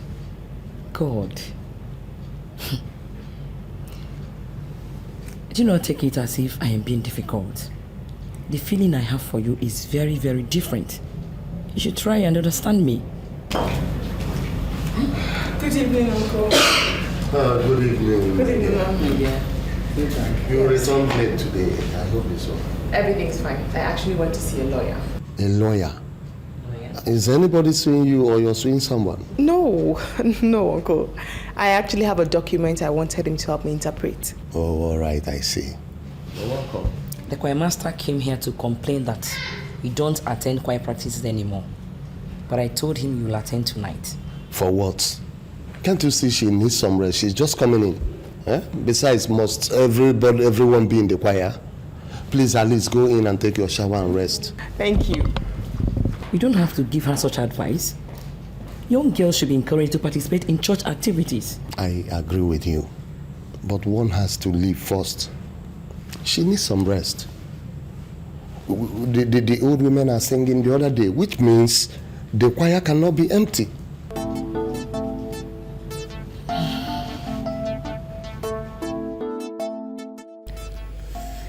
You know, do you know the golden rule of management? It says before you tell us how it is done there, you should be able to learn how it is done here. But apparently you don't understand that law. It depends on what you're talking about, sir. What I'm talking about is that you should face other police duties. Leave these criminal gangs alone. You see, we met them here. And these are deadly people. I do not want to start fighting criminals with this career of mine. I mean, these are deadly people and they show no mercy. Are you afraid of the Mafia, sir? I didn't tell you that I was afraid of the Mafia. How can I be afraid of the Mafia? It's not possible. But you know, discretion, they say, is the better part of valor. I wouldn't want to risk my neck. And of course, the golden rule in politics, if you can't beat them, Inspector Jide, better join them. The police is not a political body, and it would be madness on our part to surrender under the guardians of political maxims. You're simply missing, you're missing the point completely. You're missing the point. I want you to know that the police is politics, and politics is the police.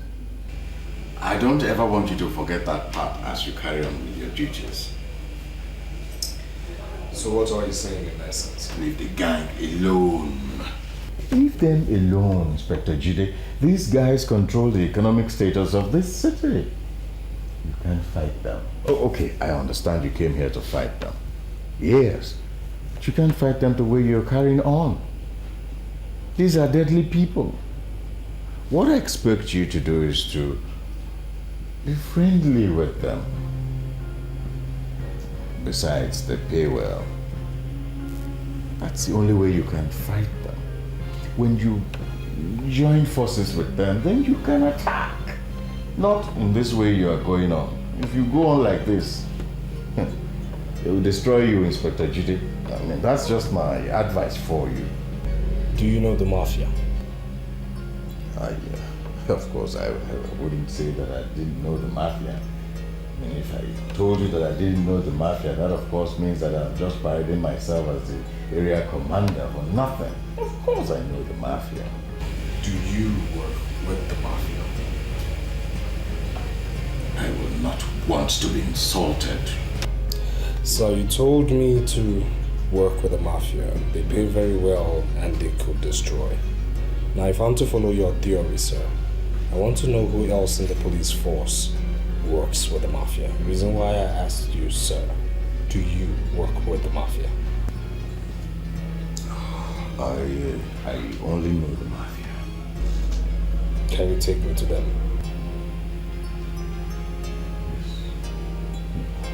Of course I'll take you to the Mafia. But that depends on if you're ready to play the game.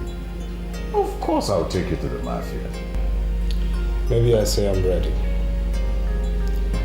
So when do we go? People carrying out criminal activities. Good day, sir.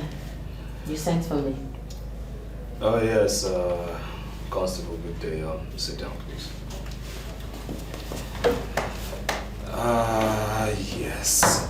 So, when do you close from work today? 7 p.m., sir. 7 p.m.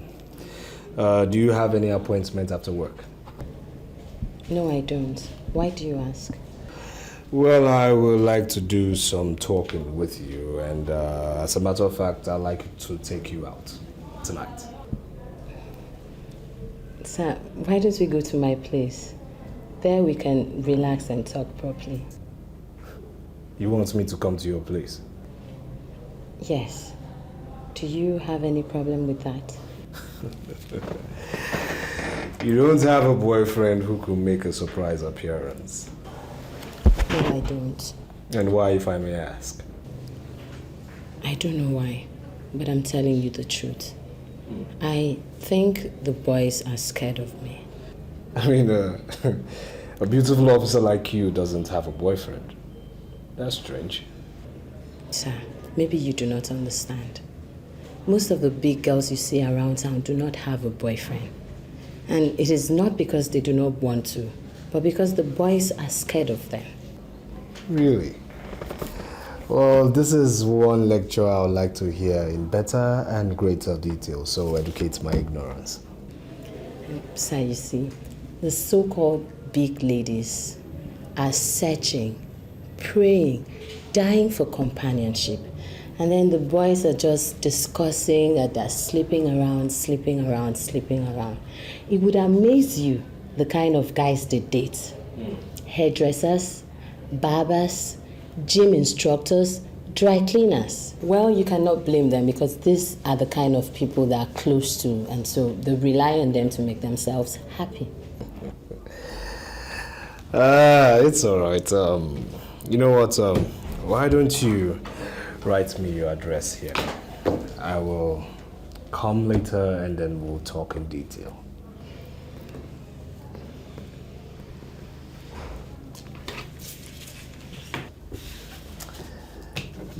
I'll be waiting. I will be there.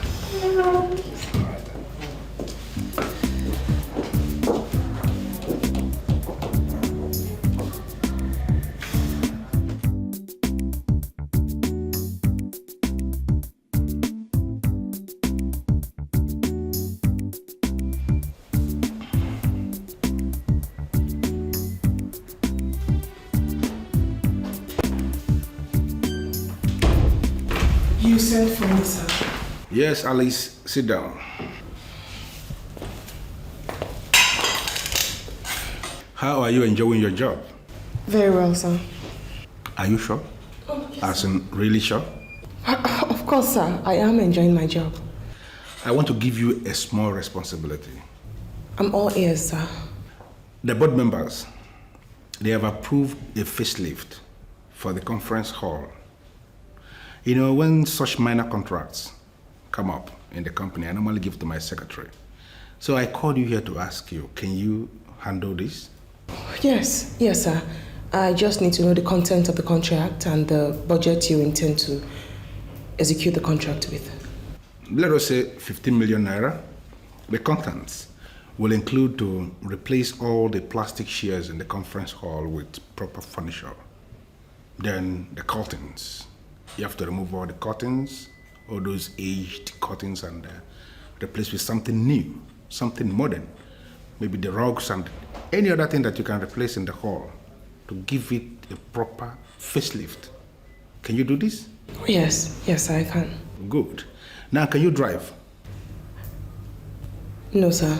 No. That means you have to learn how to drive because you need a car. The company can afford to give you a car, but surely we cannot give you a driver. Why, thank you so much, sir. I'll simply register with the driving school immediately. That's good, that's good. Now, I want you to close for the day. Go and begin in time to source for the furniture company that will take up the contract. Okay, sir. Thank you so much. I'll expect to see you by tomorrow. Yes, sir. I beg to be excused. No problem. Thank you, sir. Bye for the day. Bye, sir.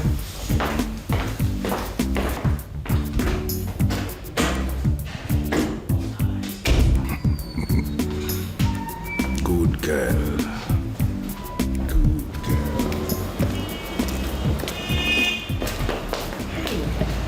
Can I help you? I'm sorry. Can I talk to you for a minute? I mean, I've actually been looking for you everywhere. I know you're angry with me, but it wasn't my fault. I have not said anything to anyone to suggest I am angry with you. He promised me a job. I never knew he was looking at your job. I mean, if I'd lost my job the way you lost yours, I'd be angry with all the parties involved. He said he gave you another job, but I must still say that I am sorry. It's okay. I must say I love your understanding and maturity. It's really a blessing in disguise. But I'm fine. I'm enjoying my new job more than the one you took from me. I'm really happy to hear that. Very happy to hear that. I am Amanda James. And you? I'm Alice. Alice Richard Nebulisa. Did you say Richard Nebulisa? Yes. He was my father. Do you know him? I don't know him, but I think I've seen that name somewhere before. Where? Please, where?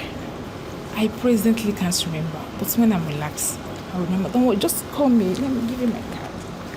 Just keep in touch with me. I think you're a good friend. Thank you. And thank you for forgiving me. Bye. I want to advise you like a friend.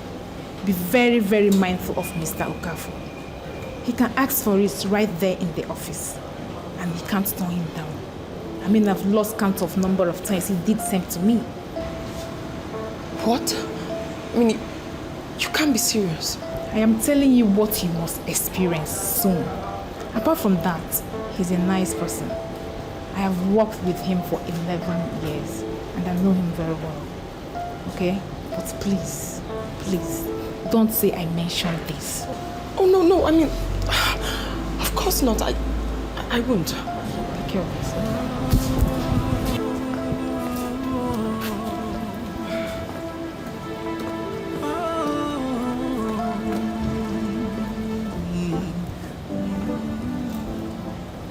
We are going to organize all-night deliverance section for all our ladies in the choir. Why? I had a revelation. Some of our ladies are not fully converted and sanctified Christians. I saw many of them whining and dining with strange men that looked like occult priests. And when we were asking them to come to our side, they were laughing at us. And they were practically kissing these strange men right before us. And before I know it, it cleared from my eyes. And I then realized I had a revelation. This is serious. Do you know who you saw? Yes, I think I saw most of our choir members. My dear, all we have to do is to organize an all-night deliverance section. If possible, let us invite Pastor Henry. My dear, we have a responsibility to nurture this church, and we cannot afford to give Satan any chance. This is the best time to tell you what's going on. Is anything the matter? Some criminals want me to pay them 5 million naira every month. What? They allege that they are the owners of this city. And if I don't come up with that money, they will blow off our church. I don't know what you think. All I know is that the criminals cannot hold us down. It's not going to happen. Just pick up your phone and call Pastor Henry. Let us start this deliverance section immediately. Let us pray. Thank you, Lord, because you are God. My dear, please don't see it as if I am undermining your abilities. But I'm surprised. I don't know why you are surprised, Uncle. I'm here to offer you a contract. You said that already. And I do sincerely wonder, what kind of contract? A contract to effect a facelift in the conference hall of our company. Are you the one to give such contract, or have you been promoted so soon? Uncle, are you going to do the contract or not? Of course, yes, I can handle the contract. Good. So first thing tomorrow morning, say by 7, I'll come and pick you up, take you to the office, so you can see the conference hall and give us your quotation. There is no need for you to come. By 6 in the morning, I will be in your house so that we leave from there. Okay, Uncle. I'll be waiting for you then. There's no problem. Bye.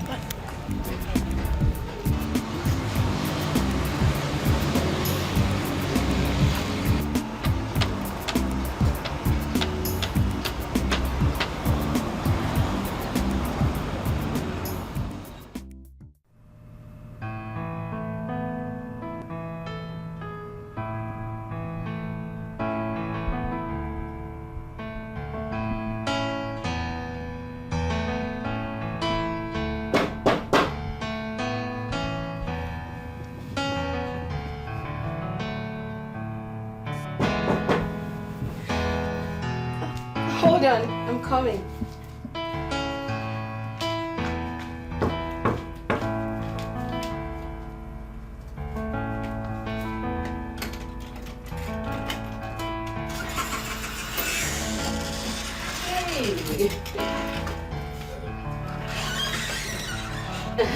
Welcome. Welcome. Thank you. I'm sure you concluded I wasn't coming again. No, not at all. I didn't have such thoughts. Alright then, so where do I sit? The bed, of course. Oh. Sorry, I don't have a seat. Are you sure I'm safe on your bed? Why not? Are you afraid? Come on, sit down. Alright. Okay. I don't know, what do I offer you? I have soup. I can quickly make you semovita. Well, on the contrary, I'm here for something much more serious. The area commander called me into his office today and I was so shocked at what he had to say. I mean, when he told me he was on the payroll of the Mafia, I looked at it as mere rumor. But with him calling me into his office today, I confirmed everything you alleged. What did he tell you? Well, he said we should forget about the Mafia. You know, we shouldn't fight them. They could be deadly and they pay very well. I mean, I was so shocked hearing such rubbish from a superior officer. And that's why I came to you to ask you, what do you know about the Mafia? I know he is their leader. His name is Bruno Lawrence, but the people call him Sir Bruno. He used to come to our station before, but he doesn't come anymore. Most of the companies in the city pay royalties to him. Also, most of the unresolved murder cases have been traced to him. You know, I am beginning to feel that he has an influence on the judiciary. Because if you take a case to court against him, it just keeps dragging, and finally it is not mentioned. You know, something tells me that we are going to crack down this gang. But my question to you is, are you ready to partner me? I'm partnering with you already. That's good to know.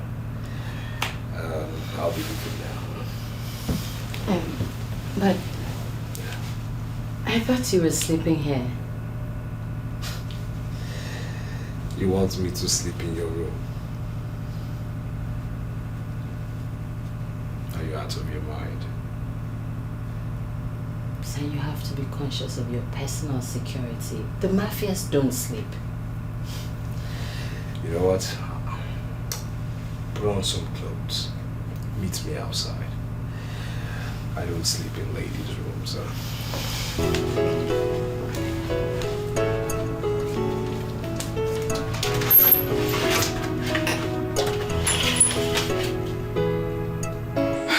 So, Uncle, this is the conference hall.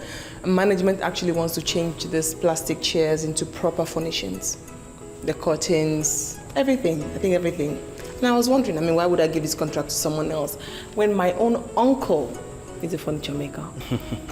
If we remove all these plastics and some other things, what would they do with them?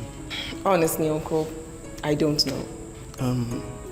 This hall could seat at least not less than 400 guests. How did you know that? I know the measurement because it's my profession. And to implement a perfect facelift for this hall will cost your company not less than 6 million naira. Yes, 6 million. Did my proposal meet your budget? Well, I'll just sit back. You write your proposal, bring it across to me, and then I'll seek approval for you. No problem. If I get the money today or tomorrow, by the middle of the month, I will round off the contract. I'll see what I can do. So shall we?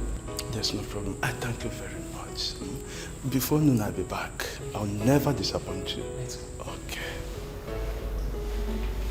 Okay. How far have you gone with the contract? It's all going well, sir. I also intend to paint the conference hall in and out. Not to worry, sir. That's inclusive of the 15 million naira budget. I want to get it. You want to paint the conference hall and it's part of the 15 million naira? Yes, sir. That's good. I think I like this. You know, every other day you come up with something that makes me to like you the more. I'm impressed. Thank you so much. I call you actually to tell you that your check is ready with the accountant. You may collect. Anytime. Thank you so much. I honestly appreciate the confidence you have in me. No problem. You're welcome. Honored, sir. Go back to work. Thank you. May I? No, go ahead. Thank you, sir.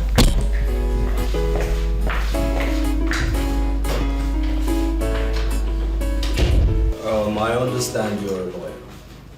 That is correct. So what can I do for you?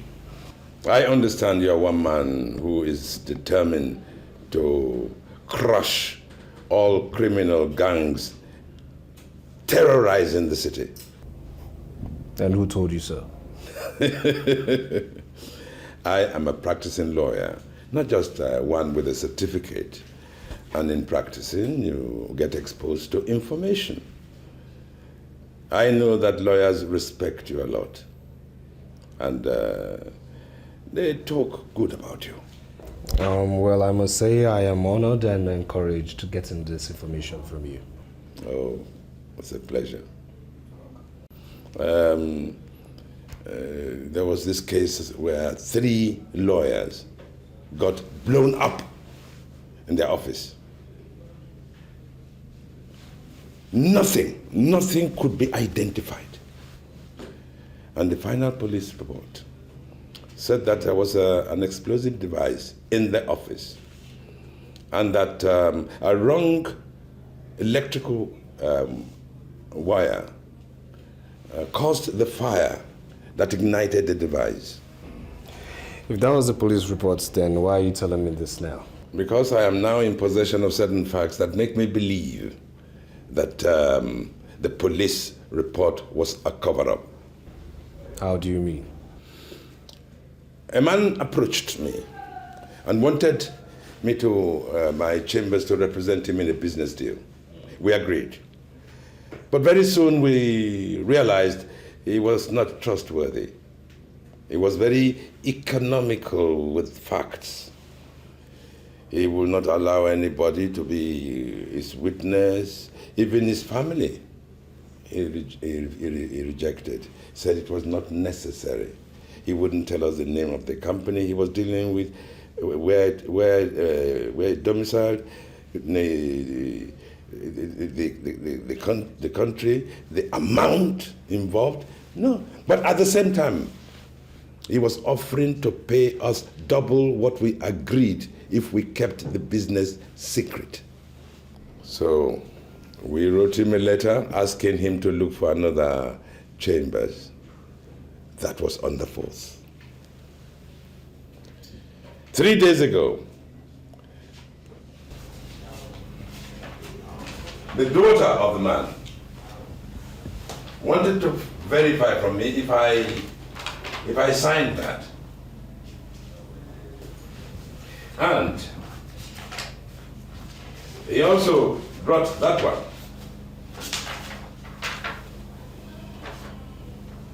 Apparently, after we cut our ties with him, he approached Estate Chambers. They agreed to handle his business, and they signed an agreement on the 16th. On the 17th, the man released $1.5 million to the other company, Agrippa Investment Limited. And on the 18th, boom, the explosion. But what aroused my curiosity most was the fact that this girl said that her father died on the same 18th. Before then, I had trusted the police report, but not anymore. Well, sir, I must say that this case is worthy of my attention. Yes, I honestly and sincerely believe so. You know, I believe that this is the work or the handiwork of the Mafia. Yes. there has been a massive cover-up that we should unearth. Have you discussed this with any police officer, sir? I am a practicing lawyer, and we don't like police very much. Present company accepted, of course. No, I haven't told any police officer, neither do I intend to tell any other police officer. All right. Do you have other copies of this document? Yes. Okay, I will keep these documents. I'll retain these ones. And if I may have your card, please. Oh, yes, certainly. Yes, all right then. I'll visit you in your office. Huh? Good. I like that. Okay. And please don't come back here. What? It could be dangerous. Yes, of course. Yes. Thank you very much. Thank you. I'll keep in touch. Thank you very much.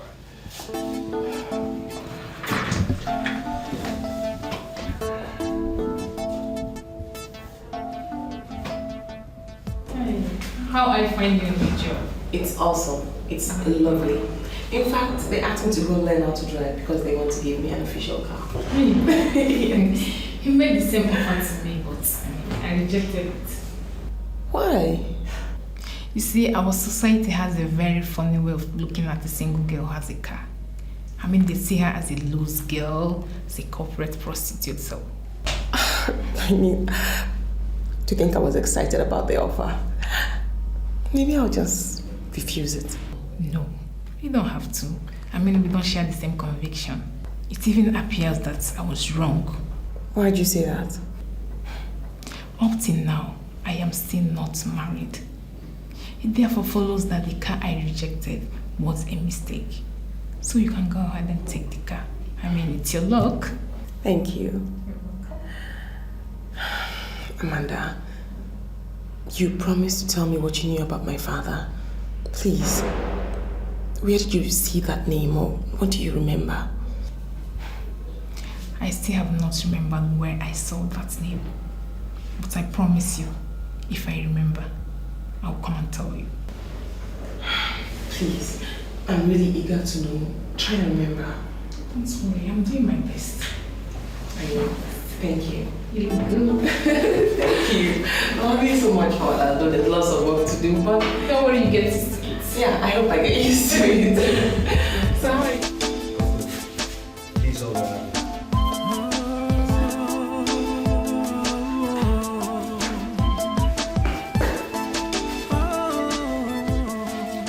John, sir! Where were you last night? Sir, in my room, sir. In your room? Yes. Have you been enjoying the best of health lately? Yes, sir, my health is sound, sir. Then why have you been sleeping on the counter? Sir, I'm sorry, sir. It won't happen again, sir. I know it won't happen again. Because if it does happen, I'll make sure I keep you under the sun for hours. All right? Yes, sir. Now you, get me police records of June, July, August 1987. Take your time and bring them to my office, okay? Yes, sir. All right. Hey, take my car to Yakubu. Tell him to fix my valves. All right?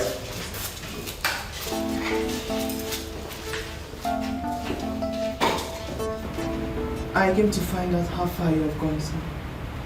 Well, my dear, we are making some progress. Yes. That is all I can say at the moment. Well, sir, I wanted to ask if you needed money to motivate you into real action. No, my dear, we don't need money. But if you have surplus and you wish to give us your support, oh, we shall be most grateful. Yes, sir. Thank you. Thank you very much. I want to know who killed my father. Yes. Yes, of course. Of course. Do you know that Agrippa is a company that has metamorphosed into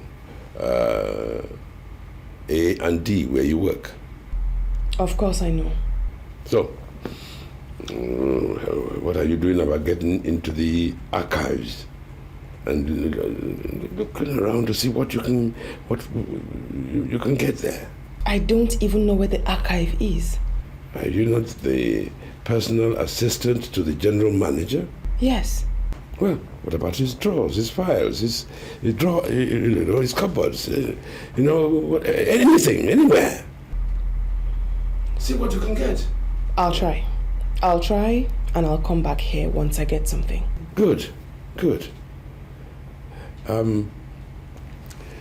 Ask your mother, was there a death certificate? There was a death certificate, surely. I mean, I've seen it once in my mother's room. Good, I'd like a copy. I will get you a copy. Good. Thank you very much. Thank you, sir. It's nice to meet you again. And thank you for the money. You're welcome, sir. Very welcome. Thank you. I'll take my leave. Searching till I find the truth. I will keep searching till I get to the root. Justice is all I seek. Yes, everything is going according to plan, sir. All right, sir. Yes, sir. Okay, sir. Yes. These are the reports, sir. I have reason to believe the June report was tampered with. Some of the pages are missing, and then there are glaring discrepancies in the page arrangements. Oh, good. Very good. You may go now. I'll send for you later. Are we going out tonight? No, we are not. Come back here. Look, Zainab. I see you as an officer with great potentials. Don't allow sentiments to becloud your expected rise. What we share is mature. Private and civil. You don't have to bring that into this force environment. Do you understand me? Please. I'm sorry, sir. Good. Learn to behave as an officer that you are. All right? I'll send for you later. Thank you.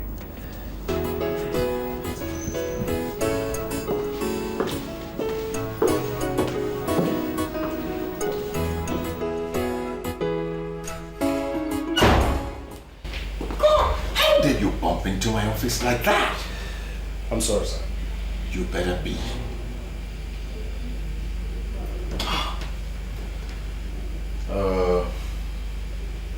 Anyway, I wanted to remind you of our appointment tonight. The meeting with the Mafia? Of course, the meeting with the Mafia.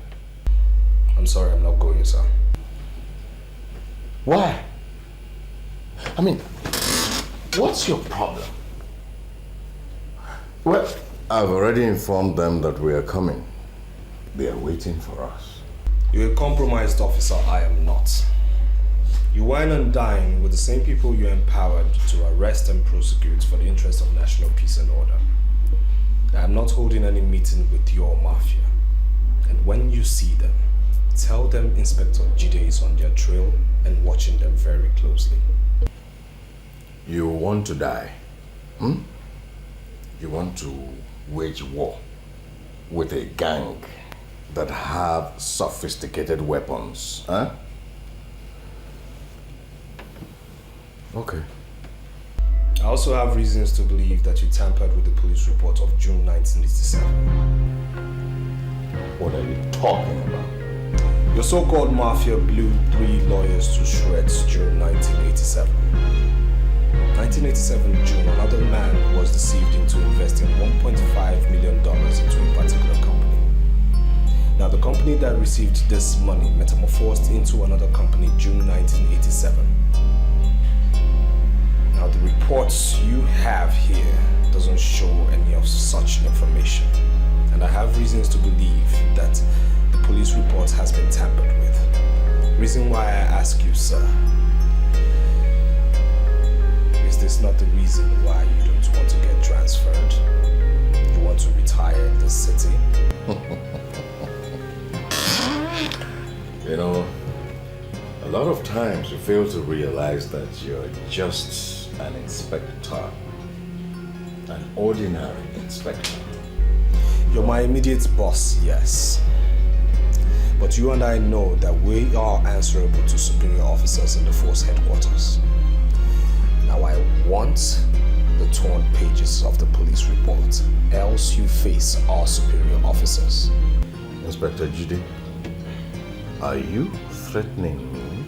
You're already a threat to the image of the police force. And need I remind you, sir, I am not answerable to you. Sir.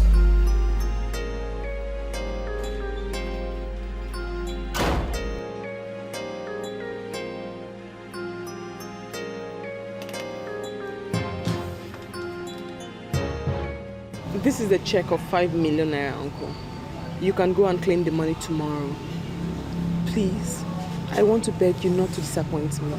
The AGM comes up in 2 months. I want a perfect job. 5 million naira. Hey, you talk if I just say amen. Hey, Alice, you have done your own. Just leave the rest for me. My promise to you is that I will finish in just a month. That will make me very happy. 5 million. I should take my leave now. There's no problem. I will keep searching till I find the truth. I will keep searching till I get to the root. Justice is all I seek to quench my curiosity. I will keep searching till I find the truth.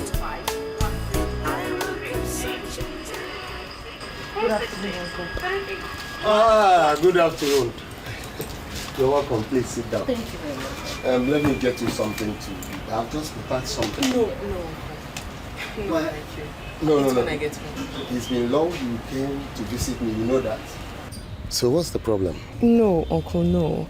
I actually came to ask if you still do painting contracts. Contracts? You see, contract is my business. Apart from painting, as long as the contract pays, I can do it till death. Actually, Uncle, my company wants to give the conference hall a facelift in preparation for the AGM coming up in 2 months. So, I was wondering if you could take up the painting contract. Yeah, painting aspect of it. Is it only painting contracts?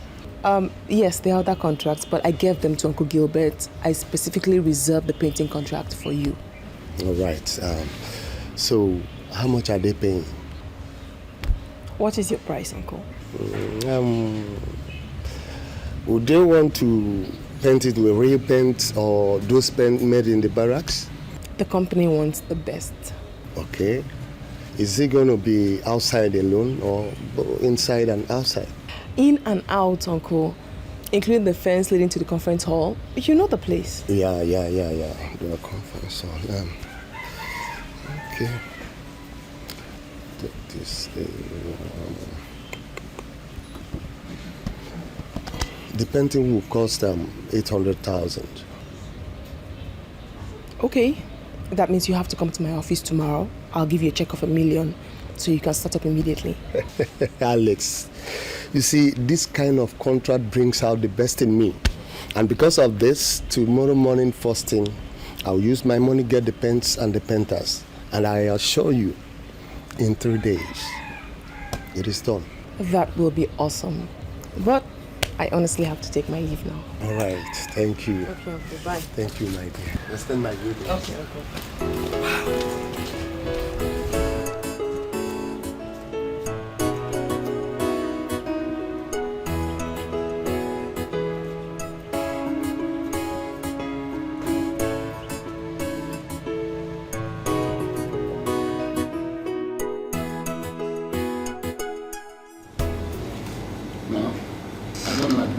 Just walked out. Until I say yes. I don't want anybody to leave here because I know that people are watching us. You understand? Good evening. Where is the inspector? Sir, there is fire on the mountain. There is problem everywhere. What do you mean there's fire on the mountain? Huh? You got me out here at this ungodly hour, and you're not telling me there's fire on the mountain. Eh? What the hell are you talking about? Sir, there is fire on the mountain means that the inspector has refused to come with me. Look at you. You are an area commander on paper, but in real life, you are nobody. Nothing. You can't even handle an ordinary inspector. Sir. Huh? That inspector is not ordinary. Meaning what? Meaning he uses spiritual powers. He uses mystical powers. I don't understand his ability to uncover the truth, even hidden things. Just this evening, he was asking me about the June 1987 event. He knows the deaths that occurred in that month. He knows about the money. In fact, he knows the exact amount. And for your information, sir,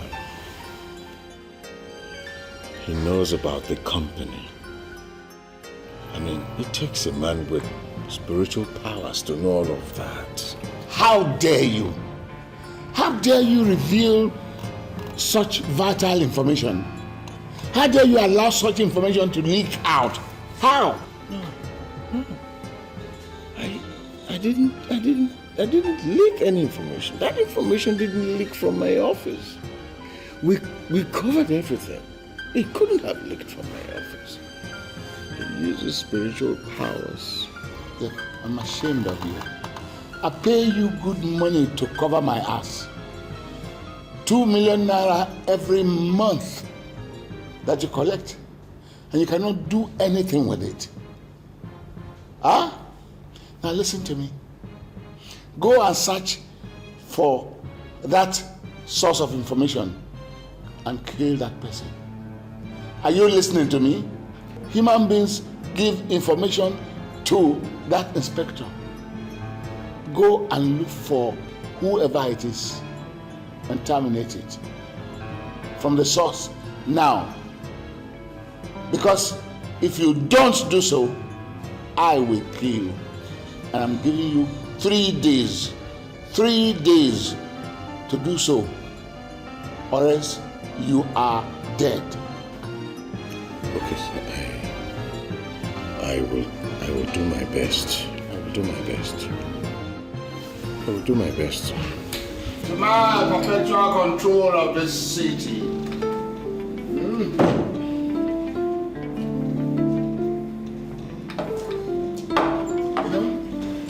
We want to understand the simple thing about this whole thing. A group like ours. Can any of you here tell me the true meaning of the rule of law? You are a fool. That's what you are. An idiot. For you to stand there and begin to ask me that stupid question. I am the law. You're not. I am a trained police officer commissioned to save lives and property. You made me compromise that position. I'm here to announce to you that you must pay for that. Boys, I want you to grip this idiot, take him to a secluded area, and teach him to know that I am the law in this city.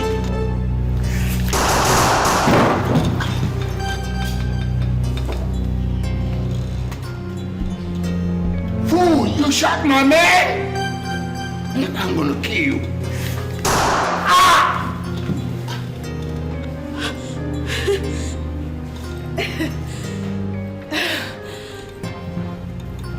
You know, it's so good that you killed them. For me. I mean, for us too. Now I can get to work for you, just like I always wanted. Huh. Okay. Stop there! You know, you want to work for me? I just know that it's people like you that make the gospel of Jesus Christ so cheap. Okay. You want to work for me?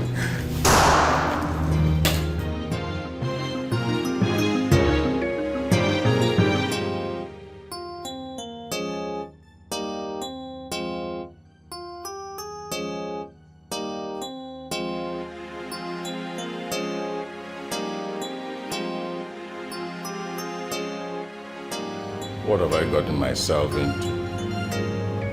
Am I truly a police officer? I compromised myself. I compromised my position. This life worth living.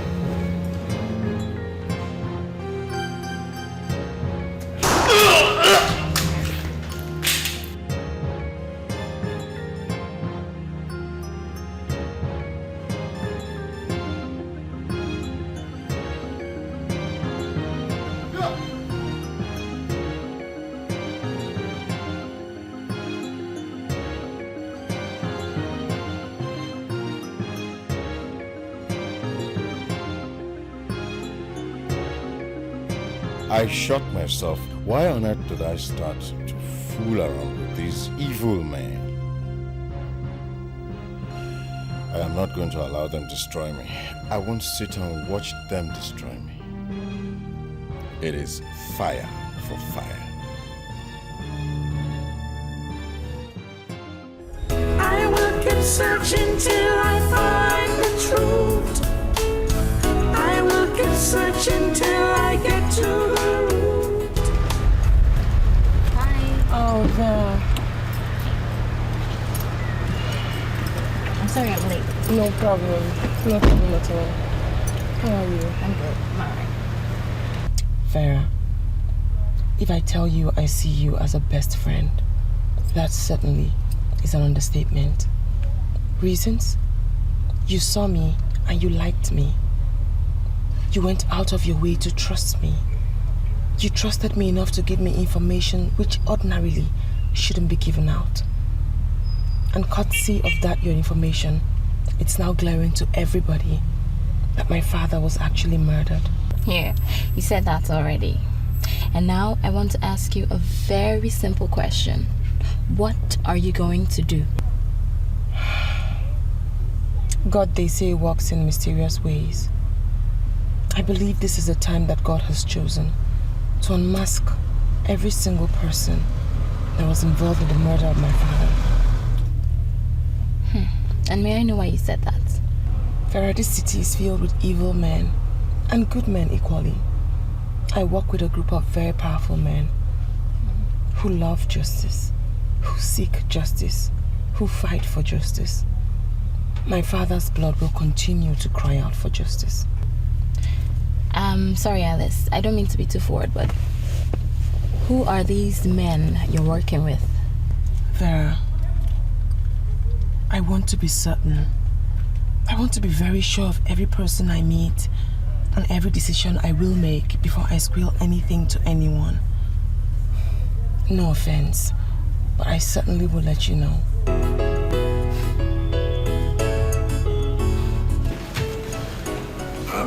Did you find anything? I still haven't searched the office, sir. I've actually been very busy. But I have the death certificate. That's what I came to give to you. Oh, good. Lovely. Right. This is wonderful. Be great help. And please, I have to say something to you very carefully. This case must not be discussed with anybody. Is that clear? Yes, sir. For our own safety. Apart from you and your mom. Nobody else. Is that clear? No problem, sir. My lips are sealed. All right. I'm working with that police officer at the moment. In good time, you will meet him. He's very much on our side. He too advised that you should not discuss this case with anyone. No problem, sir. No problem. Thank you so much. Thank you.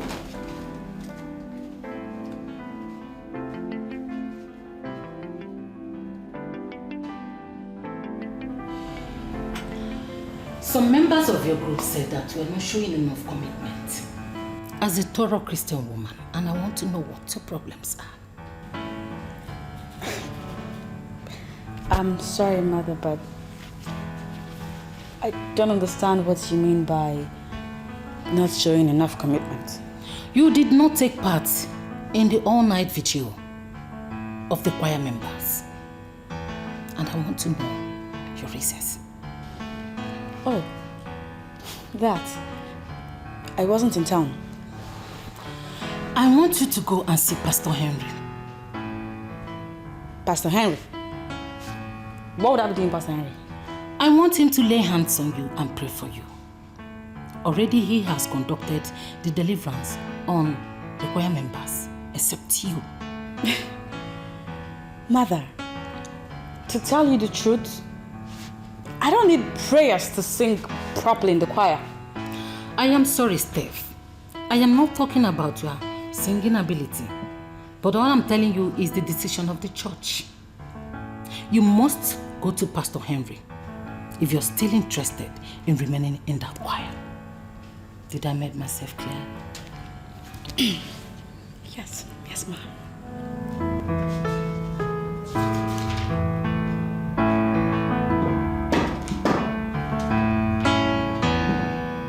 Yes?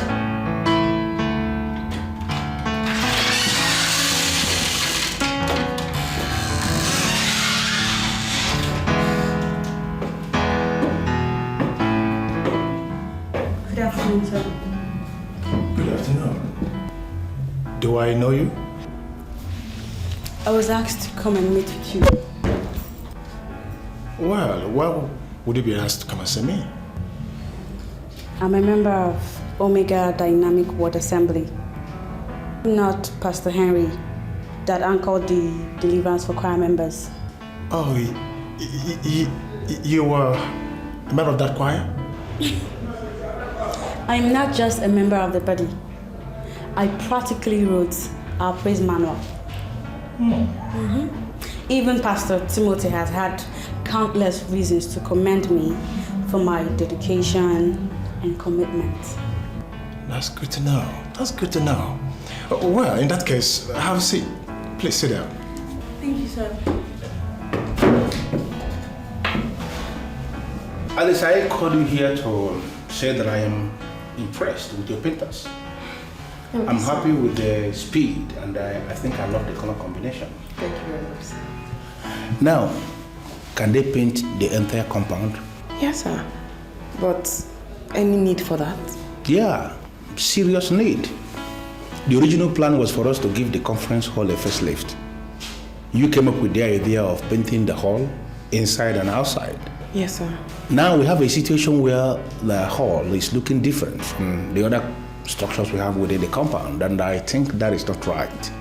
So I want you to discuss with your painters. Let them put up another proposal to that effect.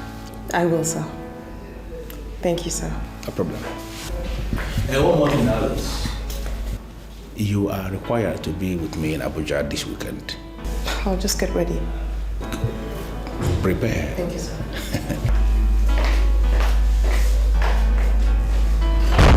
Well, young lady, what can I do for you?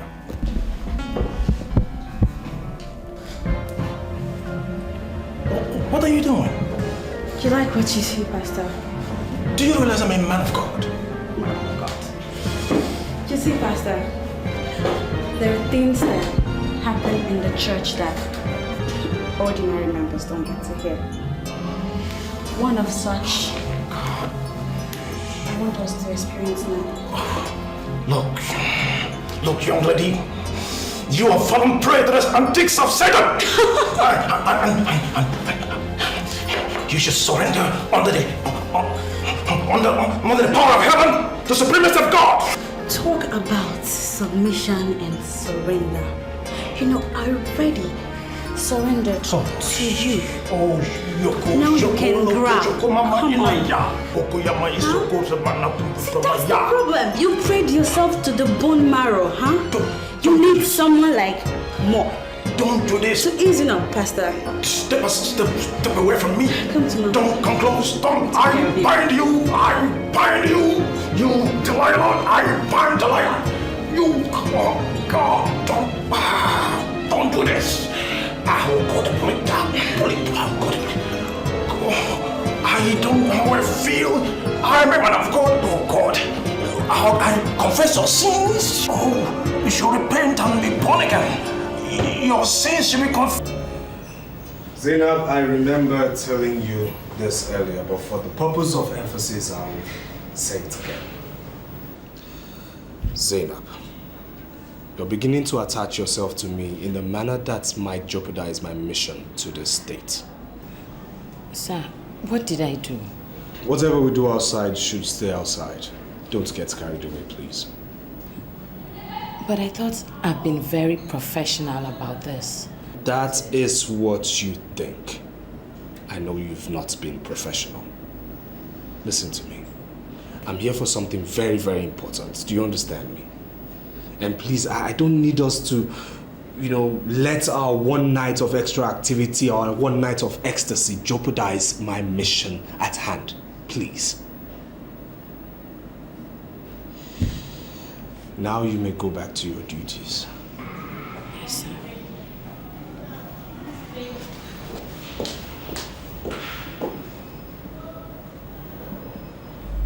I want to put it to you that there can never be two captains in a ship. I am the captain here, and I want my orders obeyed explicitly. I am a police officer, and as such, I can never be a captain. Are you cracking jokes with me? I only made an emphatic statement, sir. I am a police officer. I'm not in the Navy, and as such, I can never be a captain. I want to know exactly where you got that 1987 information from, and I want it now! I am still investigating, and as such, I do not want undue interference from compromised officers. You're calling me compromised again? A credible officer will not hold meetings with criminals. You accepted before me that you hold meetings with the Mafia, which I have taken into account. Now, if a credible officer doesn't do it and you do it, that makes you not credible and compromised. Don't put more words into my mouth, sir. You have up till the end of business day to provide me the source of your information. Otherwise... Otherwise what? You wait. You wait to find out what I will do to you if you fail to comply before the end of business day today. You don't have to wait until the end of business today. If there's anything you want to do, go ahead and do it now. Because I will never, ever tell you my source, sir. Sir.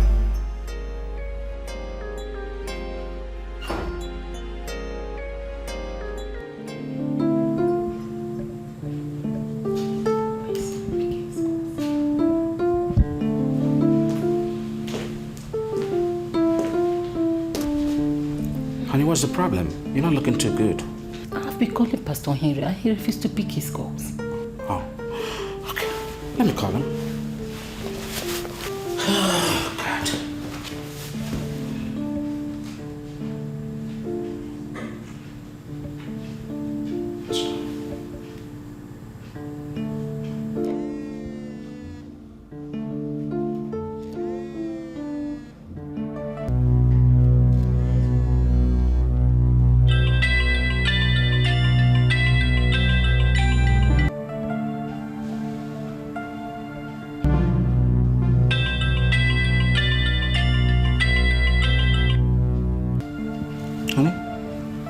He's still not picking. I wonder what's going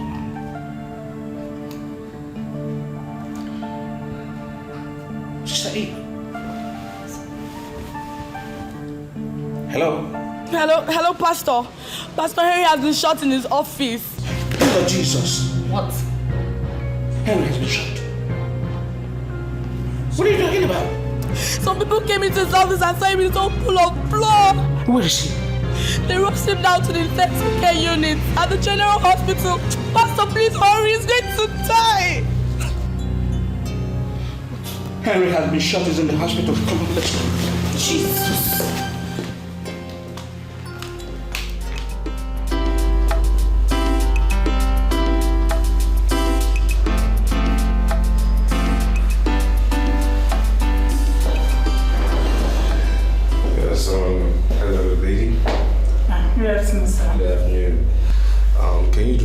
to Barrister Ozoani, please.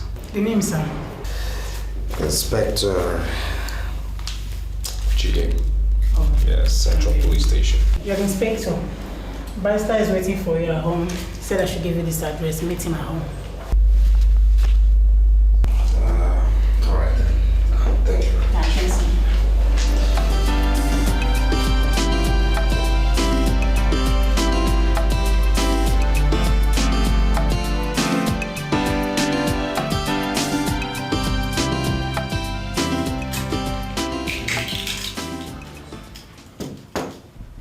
Come. This way.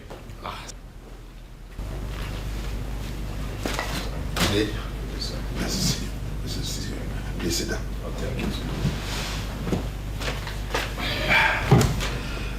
Your secretary said I should come meet you at home. So I asked why you summoned me here, sir. Yes. I have additional clue. And what clue is this? This is a copy of a death certificate. I got it from the girl who brought the case. I want you to investigate it. Does this girl live alone or does she live with someone? She lives with her mother. Oh, by the way, she works at A&D Incorporated as the secretary to the general manager. Please, sir. I need you to tell her to relocate to an unknown address with her mom. Why? Security. The Mafia might want to know my source and remember them. We can't leave anything to chance. So please just tell them to relocate, all right? And operate from there. Consider it done. Thank you. And again, please don't call me with your phone anymore.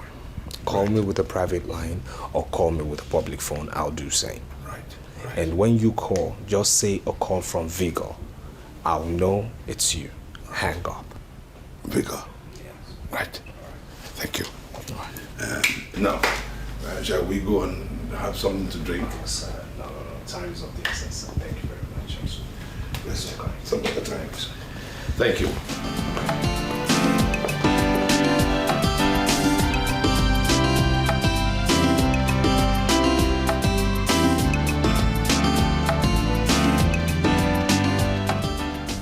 Doctor, what's going on? What's just Henry, please? Calm down. Pastor Henry is in the intensive care unit. Sister Eve said the same. I want to go and see him. No, you can't. Our doctors are doing everything possible to remove the bullet that is hooked to his backbone. So you can't see him. Doctor, please. Are you sure Pastor Henry is not dead? Come off it, woman. He is not dead. Well, I may tell you that his condition is critical. But I can assure you that he's not going to die. Doctor, are you telling me that you're not going to allow me to go in there to say prayer for the dying man? You can say your prayer anywhere, but I allow you into the theater where our surgeons are working? I'm sorry, sir. It's not possible.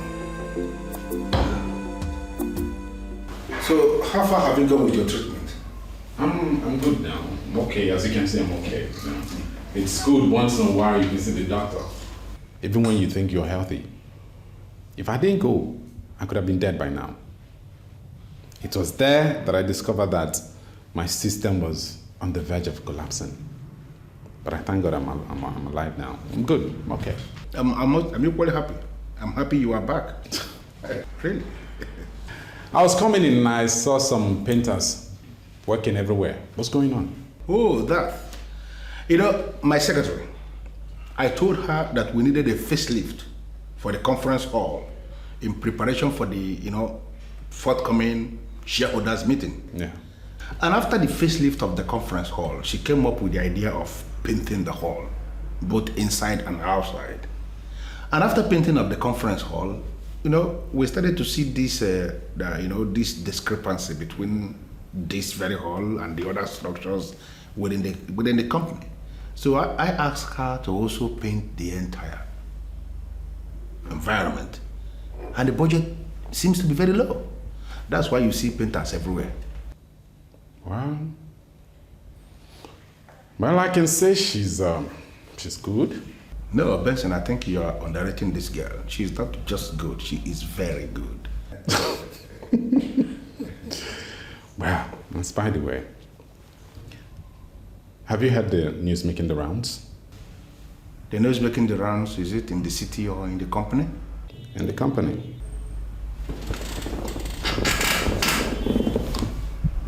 In the company, I have not heard anything. Amanda, your former secretary, is pregnant for Mr. Cowrie. And he's planning to marry her. Mr. Cowrie is planning to marry Amanda? That's right. In this company? If that should happen, I'm telling you, both of them will leave this company. You should be worried, Mr. Okafor. Worried over what?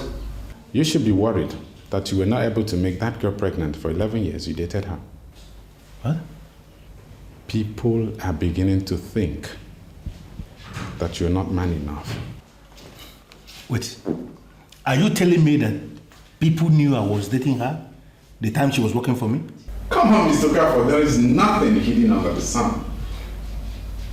See, you dated that girl for 11 years and you could not put her in the family way. But just a couple of months with Mr. Cowrie, she's already with a child.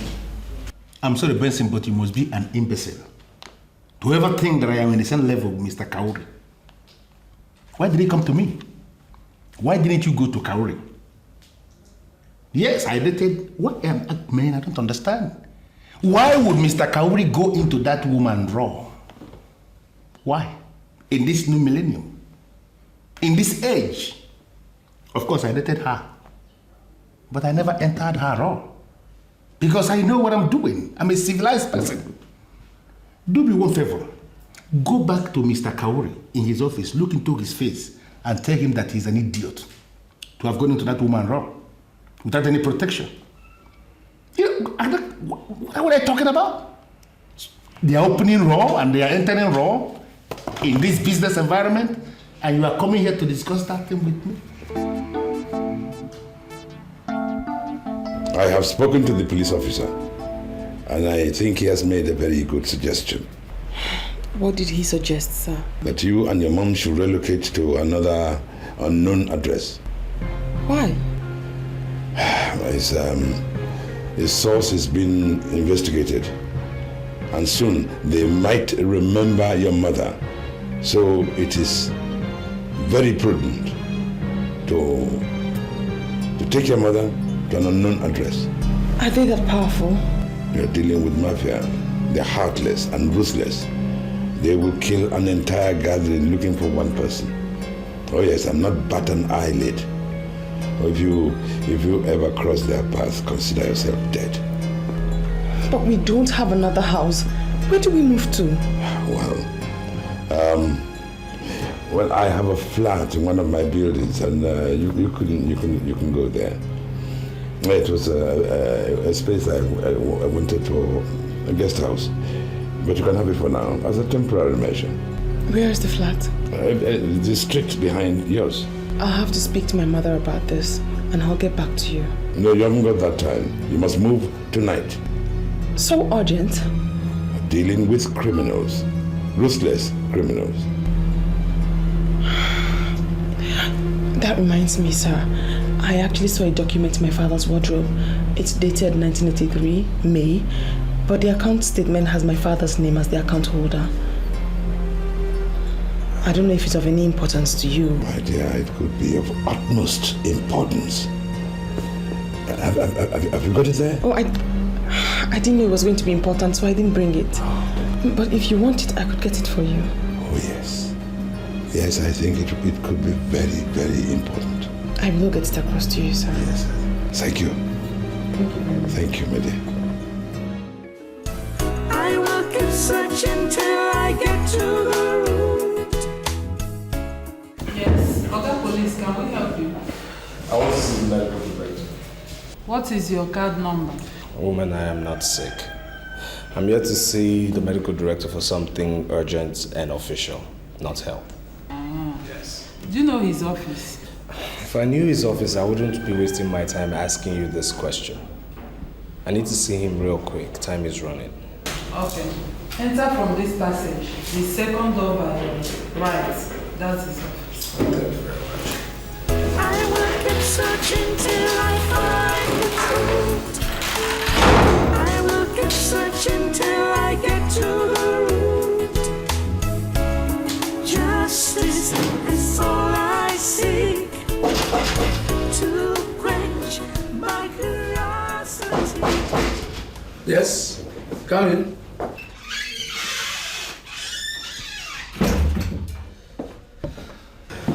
Please, sir. Good afternoon. Do sit down. Oh, thank you. How may I help you? I'm Inspector Jude, and I'm looking for the medical director. I'm the medical director. Good. Did this originate from your office? Anything the matter? You signed it? No, I didn't sign it. Then who signed it? Professor Leonard, the former medical director, did. Where is he? Oh, he's retired. Retired as in resting or retired as in dead? No, he's not dead. Professor Leonard is just retired from active service. Where can I find him? In his house, of course. All right. Please kindly write his address for me.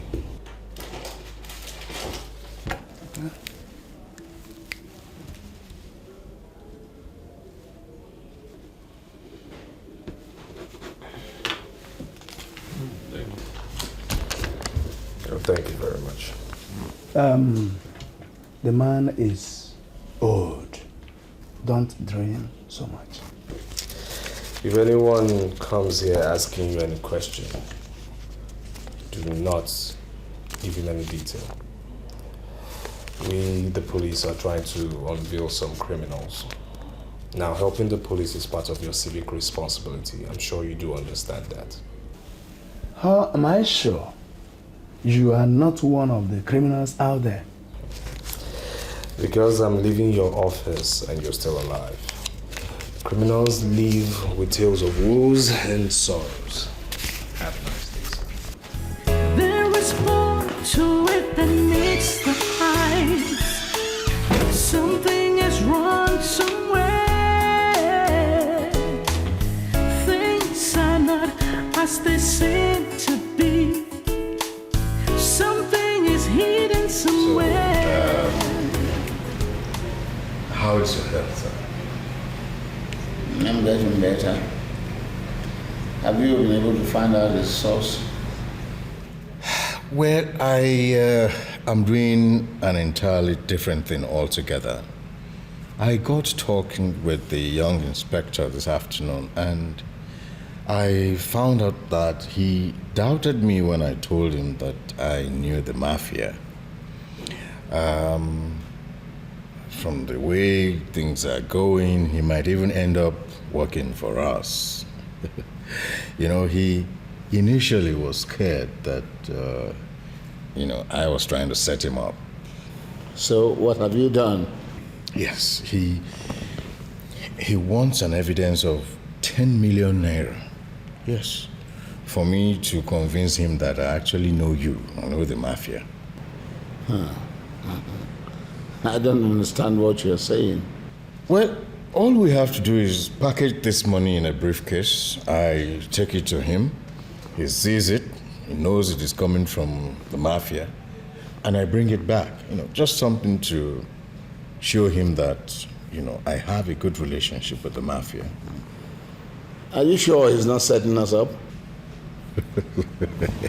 Of course, he won't do that. I am his superior, definitely. No. He's not planning any setup for us. He just needs to be convinced. That's all. That is all. Okay, I want you to come here tomorrow at 11 o'clock. All right, sir. And that will be done. And I hope you just take a lot of rest and I'll be all right. Take a lot of water and relax. Thank you very much. All right, sir. Thank you, sir. I'll see you tomorrow at 11. Tomorrow at 11. All right. Thank you, sir. This is the zenith of my leniency. If you do not bring that idiot here, I will suggest that you commit suicide. That will be a better option for you. If you kill yourself, then you won't have any problem at all. If you allow me to send my men after you, to kill you, they're going to do it very slowly. And when they do that, they set your corpse ablaze. No, no, there will not be any reason for all that. Better make sure, Commander. Thank you, sir. It can be good or bad. It can bring happiness or sadness. It can solve problems and cause problems. That's money, the power of money. It can put a smile on your face or make you cry. It can bring sanity or cause insanity. It can turn people to monsters. Oh, darling. You look extremely romantic. Oh, you like? I'm impressed. You like? Thank you. Like, you know, my business is to make you happy. And whenever you say you're happy, you're impressed, oh my God, I feel so fulfilled. Oh, yeah? Yeah.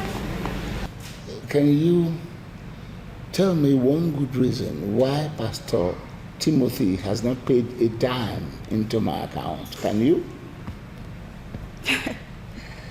Well, I do know that I've taken care of Pastor Henry.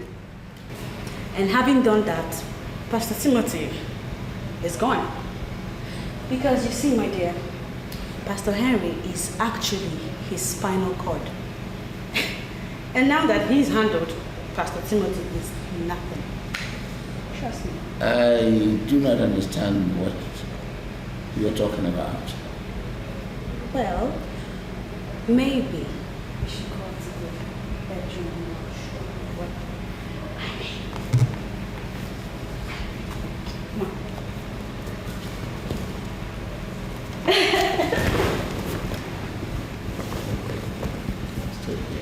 Okay. Don't you understand that sometimes I'm too old?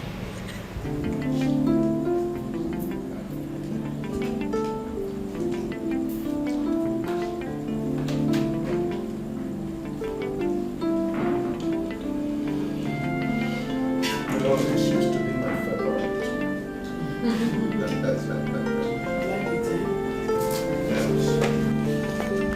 Good evening, sir. Good evening, madam. I am Inspector Jide from Central Police Station, and I'd like to have a talk with Prof. Oh, please do have a seat. I'll join you right away. You're welcome. Thank you, sir.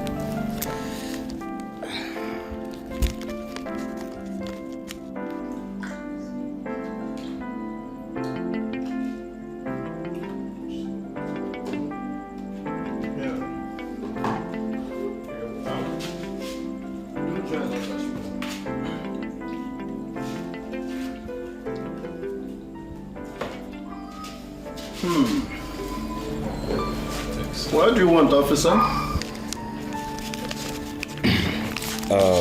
Sir, there is this document we are tracing, and the medical director at your former place of work said you actually signed it. Can I see the document? Ah, of course. It's death certificate of the late Richard Nebori, sir. I need you to look at this certificate and tell me if you signed it, sir.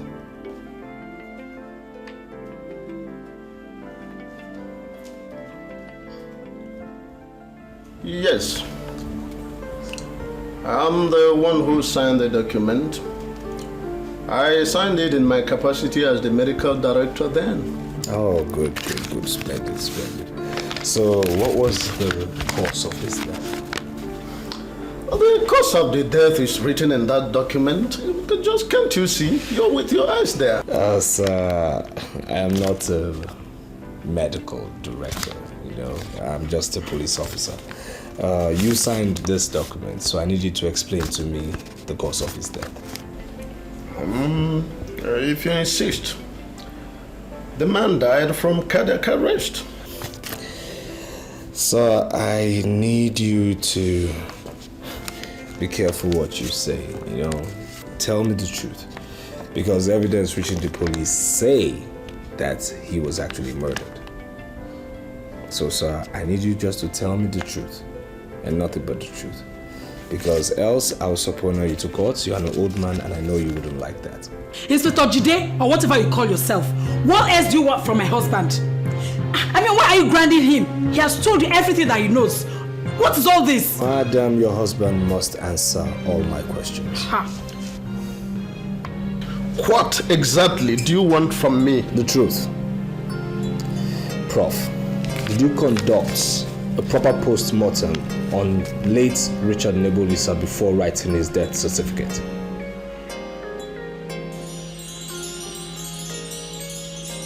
You're welcome.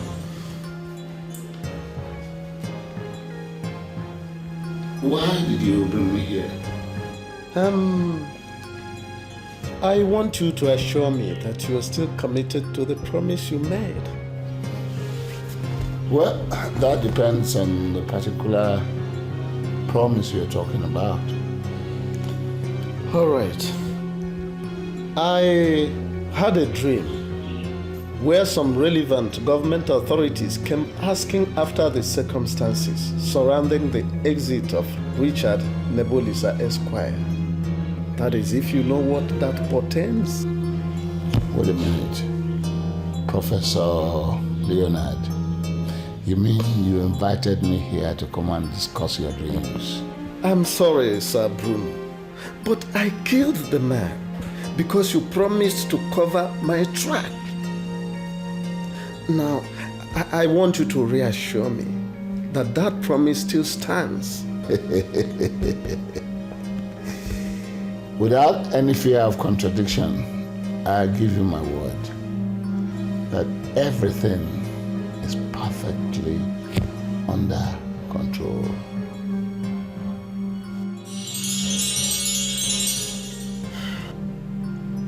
You're wasting my time, old man. I don't know what you want, but I've told you what I know. Prof, you have a good opportunity of redeeming your image right now. Don't force me to get the truth out of you. And again, don't force me to see you as one of those evil men holding this city down. I don't know what you are talking about, officer. I don't know what you are talking about. Will you leave me alone? Just leave me alone. Leave my husband alone. He has told you all that he knows. Leave him alone. Right then. I'll be seeing you very soon. Honey, it's okay. It's okay. I will keep searching till I find the truth. I will keep searching till I get to the root.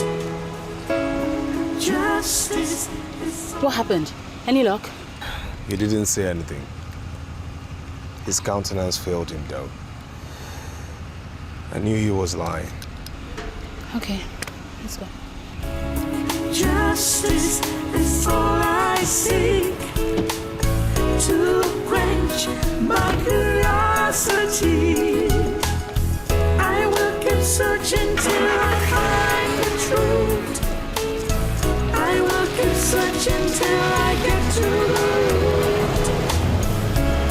Justice is all I seek, to quench my curiosity. There is more to it than meets the eyes. Something is wrong somewhere. Things are not as they seem to be. Something is hidden somewhere. Looks like the truth has been swept under the carpet. I hope I'll meet you awake when I come back, baby. Honey, where are you off to? Of course, to see a friend. I'll come back in a jiffy. By this time? Can't it wait till tomorrow? Don't worry. Like I said, I'll be back in a jiffy. is somehow urgent. Okay. See you. Be careful, eh? I see you when I come back. But some memories are so hard to forget. The truth will come out in the open someday. I will not rest till I find. Honorable Professor, I wasn't expecting to see you in my house.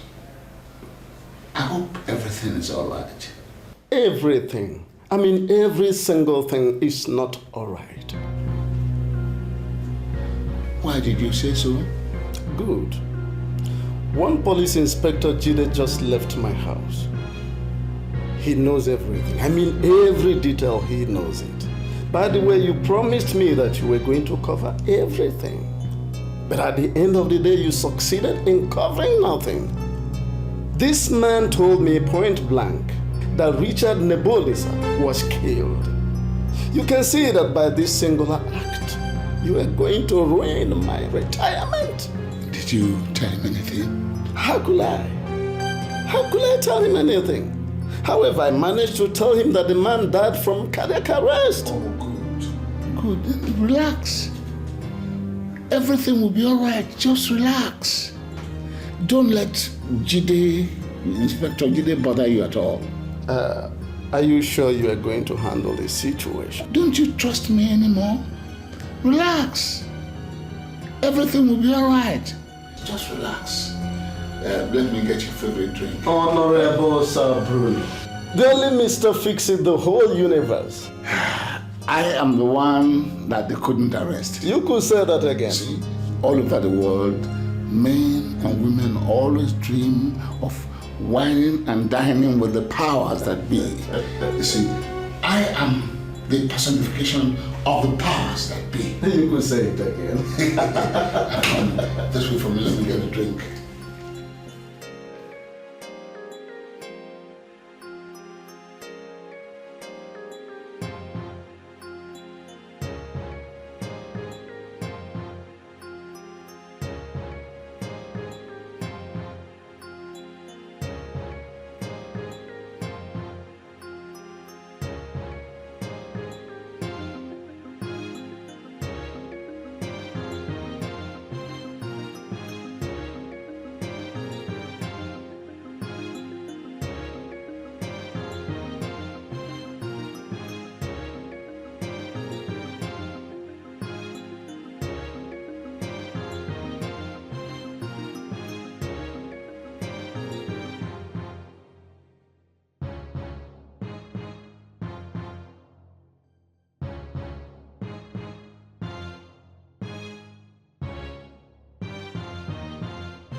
Professor of Medicine.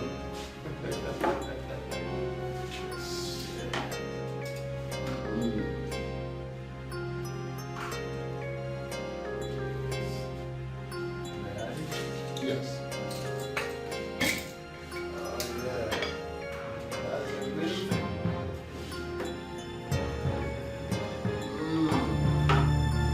This is your favorite wine, I've kept it in my room for 7 years. Oh, I know it will taste real good. It will taste real better now. Yes. Put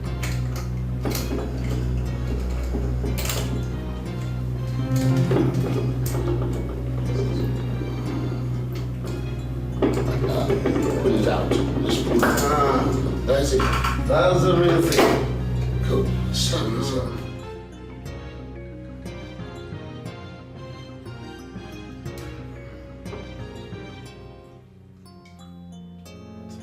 Yes, the police will look for us and they will never see us. That's right.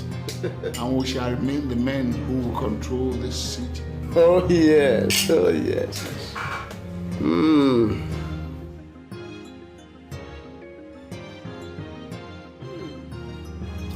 This wine remains the best wine ever. I know the value. That's why I kept it.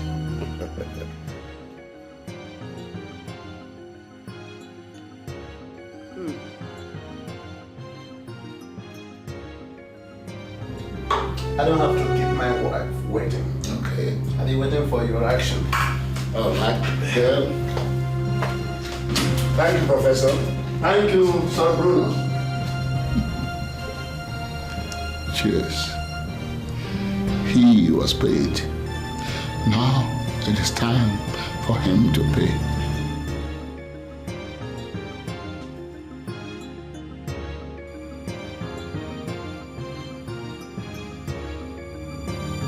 Please calm down. Tell us what happened. We were eating when one police inspector, Jide, from the Central Police Station entered our house. He came with a death certificate. I wanted to find out if it was my husband that signed it. My husband confirmed that he signed it. He wanted to know the cause of the death. And my husband said that the man died of cardiac arrest. The police inspector said that there was fresh evidence to prove otherwise, that the man was murdered. My husband insisted that he died of cardiac arrest. Then the man left. Barely 10 minutes after, my husband dressed up to leave the house. I asked him where he was going to. He said he was going to see a friend. I asked if that couldn't wait till morning, but he insisted that it was urgent. He came back after about an hour. We all prayed and went to sleep. He actually laid on the same bed with me. There was no struggle. There was no scream. Only for me to wake up this morning to find my husband dead. Stone dead. My husband died.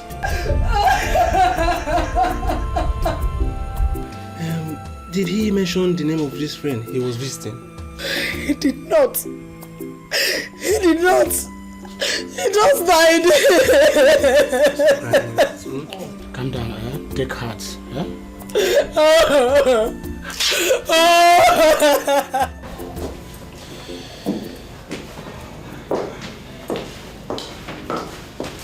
Sir. Yes. One Mr. Larry wants to see you. Larry. He specifically called my name. Yes, sir. He mentioned your name. All right, send him in. Yes, sir.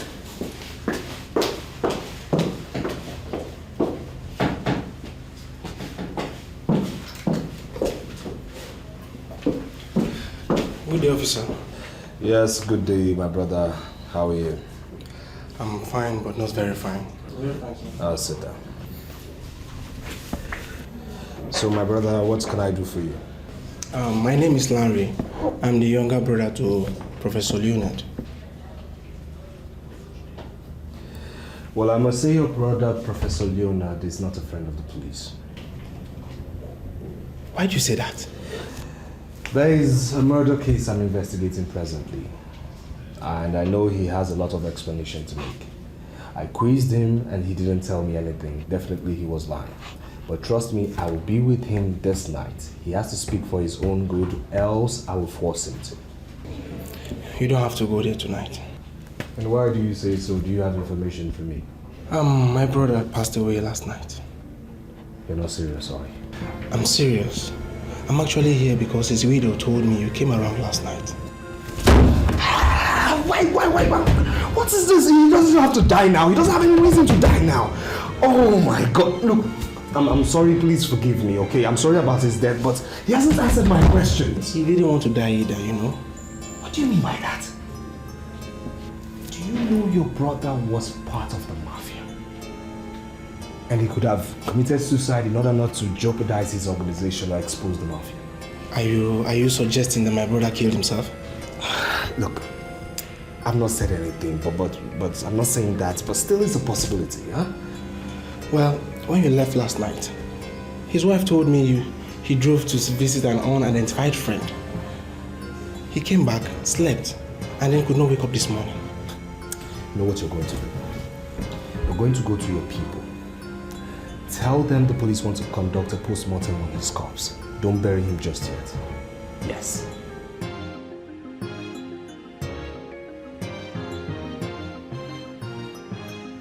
The information you gave me... It's authentic, sir. How can it be authentic when your man has been going about asking everybody questions? How can that be? I was still with him this morning, and he even asked me about the evidence that I said I was going to bring, and I assured him that I'll bring it this afternoon. He went to Professor Leonard and questioned him so much, the man nearly broke down and started singing. You understand? If he meant well, if he was interested in joining my company, why would you go about questioning people like that? If it's that, sir, I don't think it's a problem. You know, he doubts us. He's worried that we are setting him up. That's why he's so serious with the so-called investigation. You know, you just give me the evidence he asked for, and when I show him, I might eventually bring him here. All right. Todd. Sir. Open that box for him. Yes. This is money, though it is not 10 million. There are millions there. And that's what you asked for. If you fail this time, man, you are a dead man.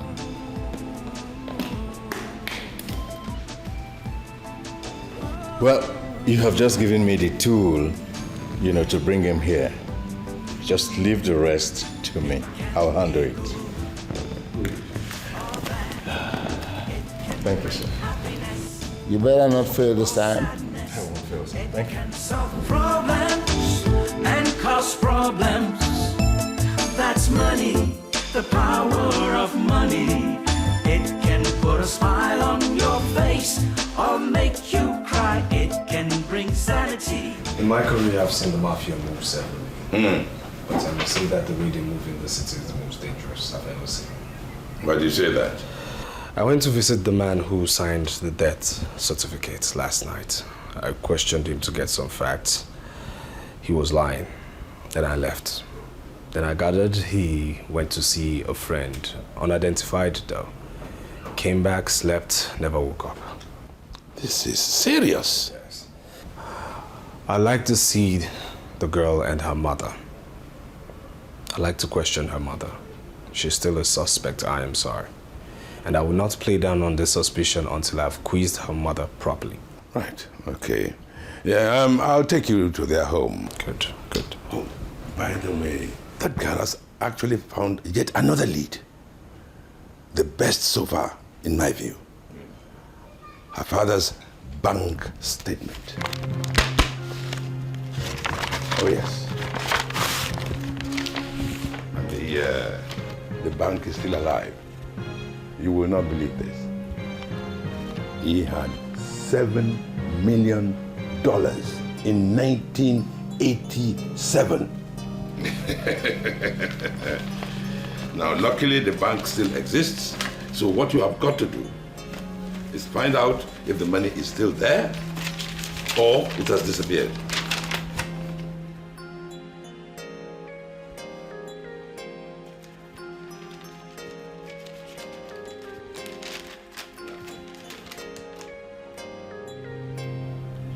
This may be one of the reasons why he was killed.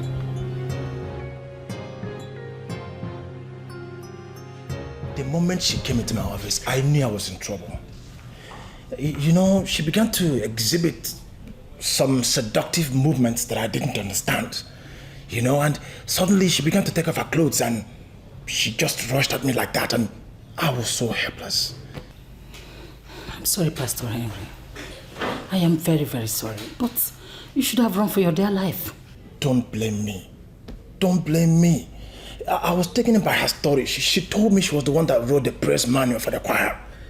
And I was thinking I was dealing with her Christian sister until I found out who she was. You know, she came at me like that and I was shocked. At what point did she pull the trigger? I don't know. Honestly, I don't remember. I didn't even know I was shocked.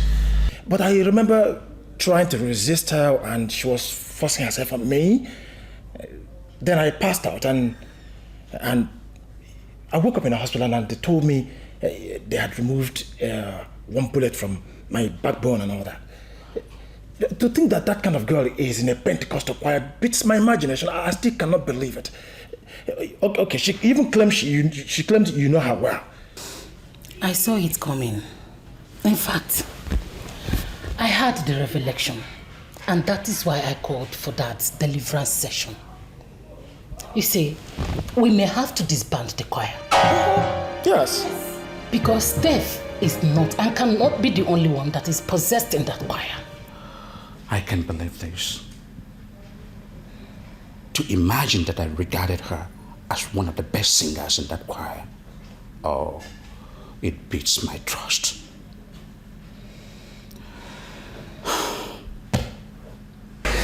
Yeah, I want the history of a particular account, so who do I get to meet? The manager, the accountant, or you?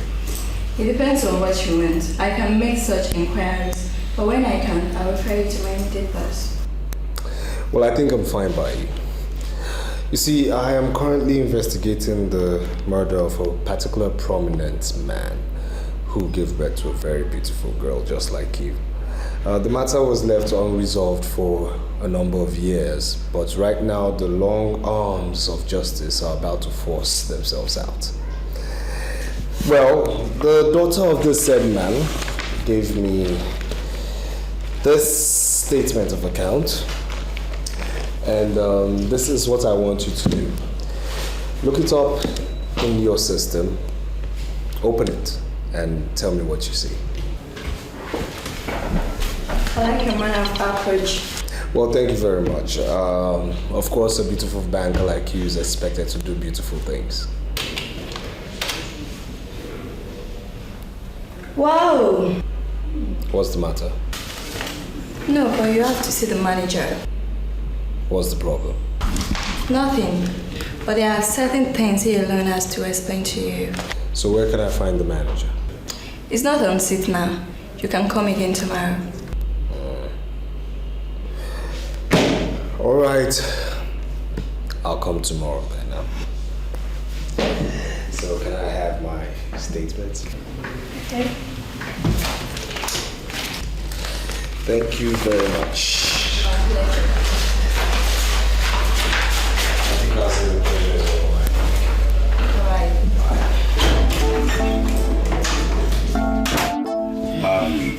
This is Inspector Judy, Central Police Station. And this is Alice, the young lady who brought the case to our notice, and her mother. You're welcome. Thank you. I'm very happy meeting you two face to face. Because I did call this meeting. I deemed it necessary actually for us to meet today. Yes, he did tell us of all the efforts you've made in resolving the matter. Well, when I instructed that you should leave your former place of abode, you thought I was kidding. The truth of the matter is that the Mafia visited that place. Now imagine what would have happened if they found you there. What? When was that? This morning. Oh my God. Officer, thank you very much. Thank you very much. I am surprised that all this are happening. I never knew my husband was killed. He hid all the information from me. And I was under the impression that he died naturally. Well, tell me every single thing you remember. Starting with how he died.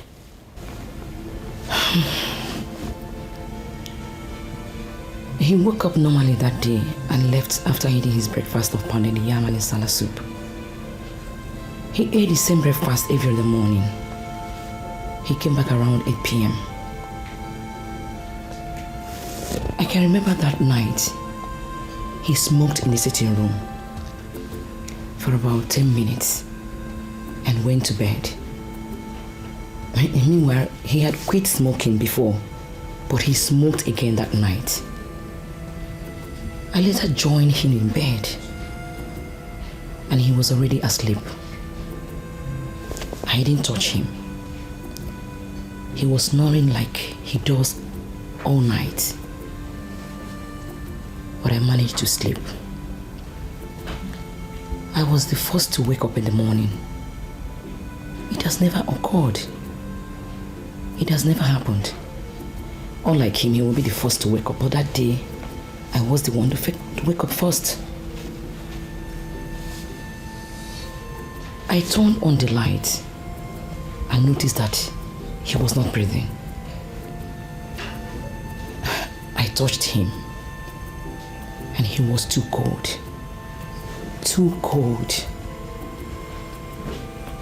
I knew what that means, so I ran out and called the neighbors. They came in and confirmed him dead. That was it. It has never occurred to me that he was killed. So did he struggle that night? Not at all. He didn't struggle. The same position I met him in the night was the way he was when I woke up in the morning. Do you know his business interests?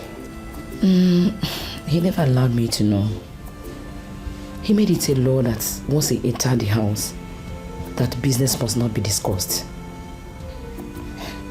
He kept me in the dark, but he would give you whatever you want, anytime you want it. So if he had an account, for example, you wouldn't even know? We operated a joint account in which he deposited 5 million naira, and that was the money I'm using now for my business. Well, I went to visit and question the doctor who signed your late husband's death certificate. Information reaching me says he died the same way your husband did. What?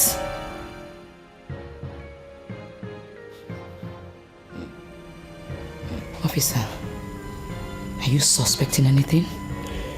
The Mafia killed them. I am sorry, Larry. Go and tell that police officer of yours that I cannot allow such nonsense in this family.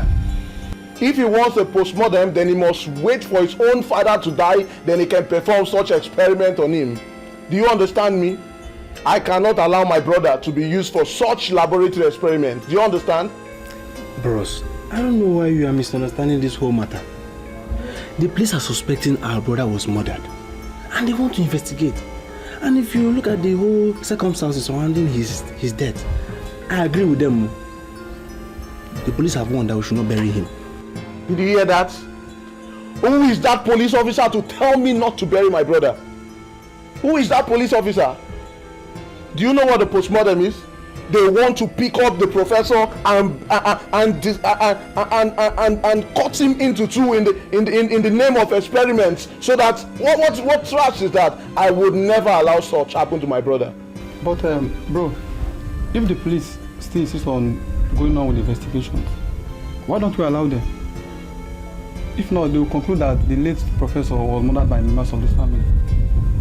And which, of course, the press will not even investigate before calling us the murderers. Please, let us allow the police to do their work. Arrant nonsense. The press can write whatever they want to write. I do not care if they write rubbish today, I will debunk it the next day. You understand me? My brother died of natural cause. He slept and did not wake up just like our ancestors. What rubbish is this? How would I allow my brother, a professor, to be taken as laboratory experiment for small nurses who jump from bed to see his nakedness? It will not happen. I, the Alatisi of Agoju, would never allow such to happen. Do you understand that? If I allow such, even the ancestors will strike me dead.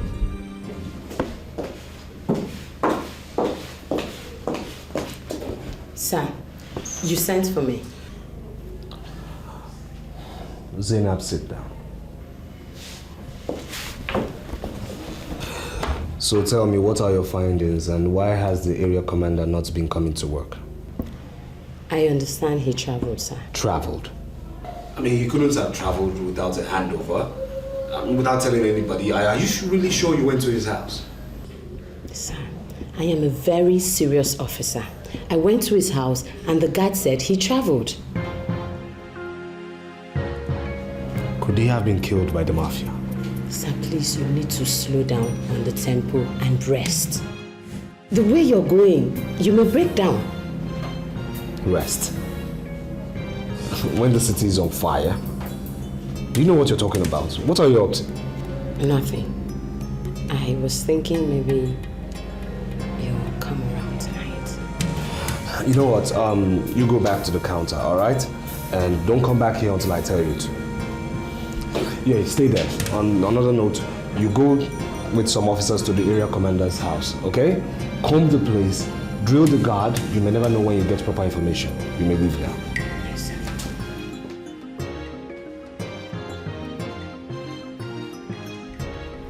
Guys, I'm thinking of taking a trip to the Caribbean. You Caribbean. What's that? What's funny? What exactly are you going to do at the Caribbean? You see, there's this girl, very lovely girl that saw me on Facebook and went crazy. And she invited me over, I'm thinking of having a moment of bliss with her at one of the best beaches in the Caribbean. I'm serious, I'm going to finish that girl. Saka. What? Should I tell you the truth? And what's the truth? You have to be careful. Sure will, I'll be careful. You just have to be very careful. What's the problem? I will be careful. No, you see, Caribbean is not just the kind of place you just go like that. But don't be saying when I know they Facebook. Facebook team. But I'm sure that the girl come. Boss, are you pondering what I'm pondering? No, sir. The area commander, he has made away with my money. Remember the money you opened for him to see? Yes, sir. Yes. He has escaped with it. He came with the story that the inspector wanted to see 10 million naira before he joins us. It was all lies. He just wanted to take the money and run away. Luckily, I didn't give him 10 million. He took 3 million. What exactly do you want us to do, sir?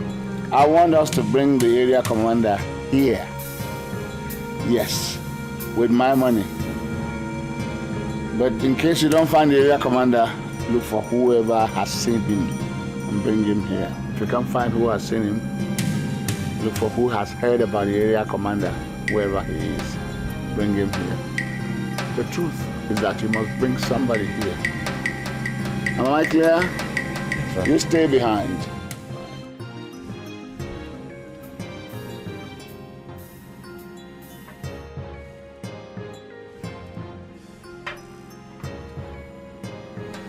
Mafia killed the owner of that account. Now I want you to do a rundown on that account and tell me everything you deem very important. Please tell me exactly what you want. I want to know when last the account was operated. Because of the 17th day of June 1987, the owner of that account paid $1.5 million into a particular account. Now, I want to know if the money was paid from that account. I want to know the account that received this payment. And I want to know if there was any transaction from that account thereafter. You see, on the 18th of June, 1987, the owner of that account died. Now I want you to give me a documentary rundown on this particular account because I want to unveil the murderers of the owner of the account. Okay, let me check my computer. Okay. The account was a current account. It is now dormant because it has not been operated for years. The account is a dollar account and the owner is Richard Nebolisa. He used this account for several international transfers. As at 10th day of June, the account had credit balance of $17,420,000 US. On the 12th, he wired $10 million US to Oceanic Oils in Ivory Coast. And on the 17th, he issued a certified check of 1.5 million to Agrippa Investment Limited. And on the 29th, the account received a credit transfer of $6 million from Mark and Bush Incorporated. And on the 30th, a credit transfer of $5 million was received from Atlantic Vessels, Canada. That was the last credit. And on the first day of July 1987, a check of $10 million in favor of Bruno and Company was presented, and the manager then refused to honor the check because they were already aware that the account owner had died. You see, that manager was blown into pieces as he was coming back from the fellowship with the wife. And was the blast investigated? Yes. The police said the manager was a terrorist and that the bomb inside his car exploded and killed him. And the bank believed this? We didn't believe it. The management knew it was a farce. That was police report. What could we do? All right then, could you please print out this report you just gave me right now? Alice, I want you to understand that there is a problem. But don't bother yourself, because I'm doing everything possible to solve it. What is the problem, sir? The board members. The entire board members are not happy with your employment. All of them. And they have instructed that I fire you. Does that mean I'm fired? Never. I am the general manager here, and I have the right to hire and to fire anybody that I want. I'm not going to fire you because I want you to be around here with me. I called you here because I want to find out, can we work together? Sure, sir. We are together. I think I know why they want me fired. Why? You know, Benson seems to know the reason, but I don't know why he's not opening up to me. What is the reason? Why do they want you out? We can't talk here, sir. Maybe we can talk outside. Perhaps at night. Okay, Bami. But no matter what happens, I want you to understand that I want you to be around here with me. I'm happy we met you, sir.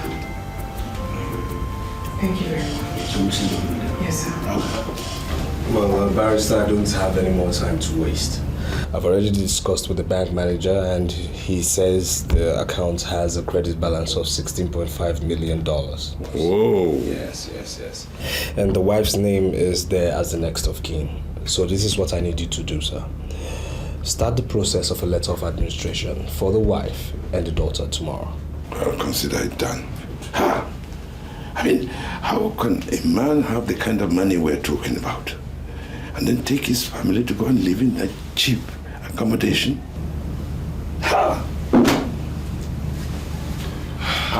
Good day, sir. Hello, my dear. Good day, sir. Something came up in the office. What happened? The general manager is under pressure from the board. They want him to fire me. And who gave you this information? The GM himself. Like an ordinary employee that he is, he doesn't know the history of the company. The board of trustees insist that he fires me. Can he be trusted? Yes. Well, I'm not going to say anything now, but my plan is to gather all the information I need before I approach anyone with direct links to the company. Trust me, sir. Mr. Okafor can be trusted. I want to set up a meeting so all of us can meet. Good. what I found out? No, sir. The AC, the area commander, is a crook and a fraudster. Apart from the 3 million naira that he took from us, you're aware of that? Yes, sir. He also went to Atlas Oil, went to the GM and collected 50 million naira of my money. He posed as my proxy and collected that money. He signed his death warrant and absconded. Sir, we have searched everywhere for him. There's no trace of him and there's no information about him. Don't worry, my dear. I will deal with that idiot. So, sir, what exactly do you want us to do? Just relax. Nothing for now. When the time comes, I'll tell you exactly what you do. Okay, sir. But for now, I want you to go to my room and check a memo. Pastor Timothy has finally reported our case, and that account I gave him, account number I gave him, is now frozen. Sir, are you sure of what you're saying? You know I don't talk anyhow. Go in and study the memo and come back and tell me whether Pastor Timothy has a right to his life.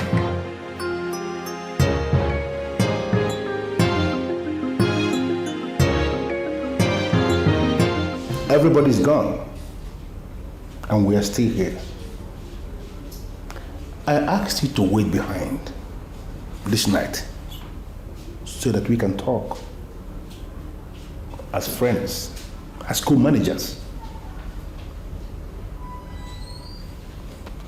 You are here before me.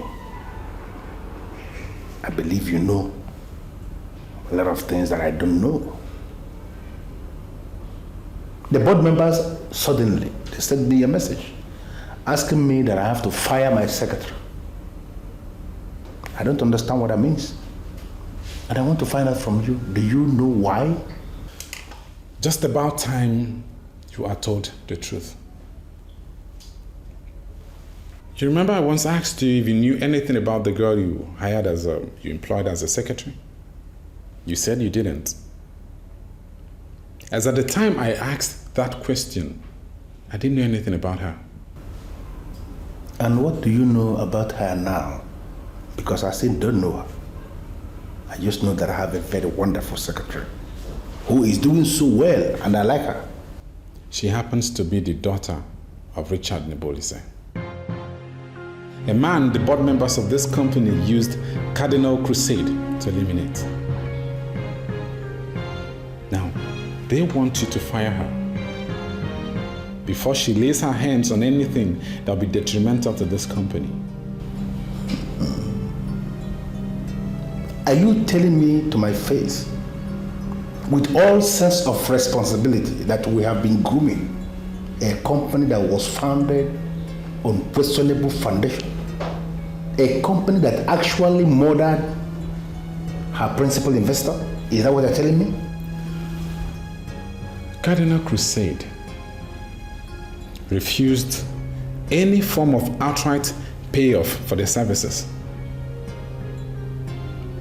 They rather went into a perpetual agreement with the board members of this company to be paid on a monthly basis. And that was why I urged you to listen to them when they started this issue of increment in the money we pay them.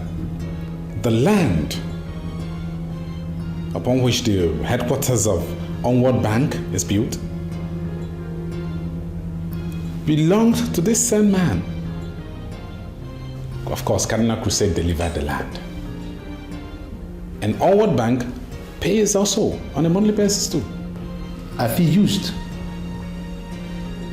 As I'm looking at you now, I am very, very angry. Very, very angry with myself. If I had this information you are giving me now, that time I came here, I wouldn't have accepted to do this work. Never. I want you to put yourself in the position of the family members of that man that was murdered. He could be your brother. Have you ever thought about that? I don't get your drift. What are you talking about?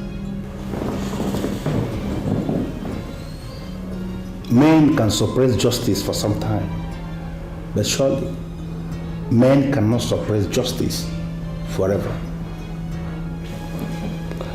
I want us to hijack this company and deliver same back to the original owners of the company. You never can tell. We may have better bargain from them than what we have now. You honestly think that hijacking this company is possible? Maybe I think the time is now right for me to refer you to that thing I have there. I believe you have seen it severally, but maybe you never pause to ponder what it means. Impossible. It is not a place to stop. It is a starting point to overcome. I want you to get one thing, Benson. It is not impossible. In fact, I don't believe in impossibility. We can hijack this company in justice and fairness and deliver same to the original owners. Then you better believe and know that it can be done.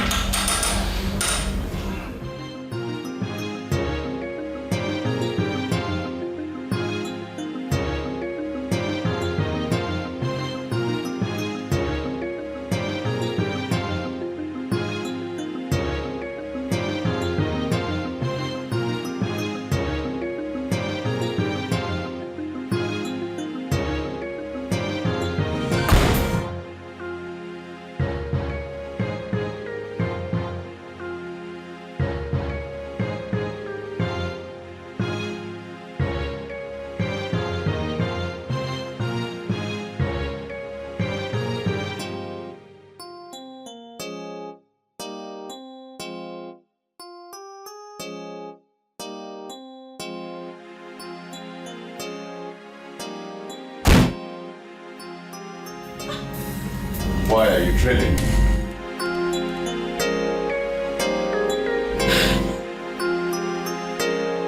This hotel is surrounded by men of the Cardinal Crusade.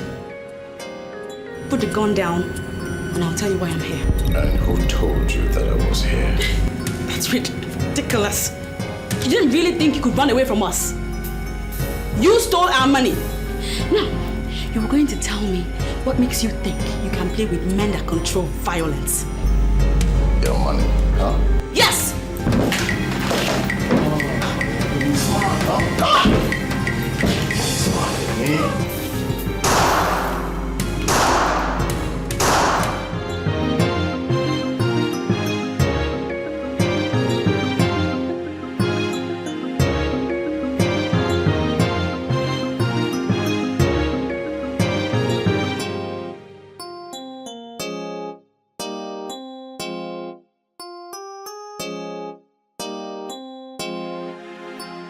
Something is wrong somewhere.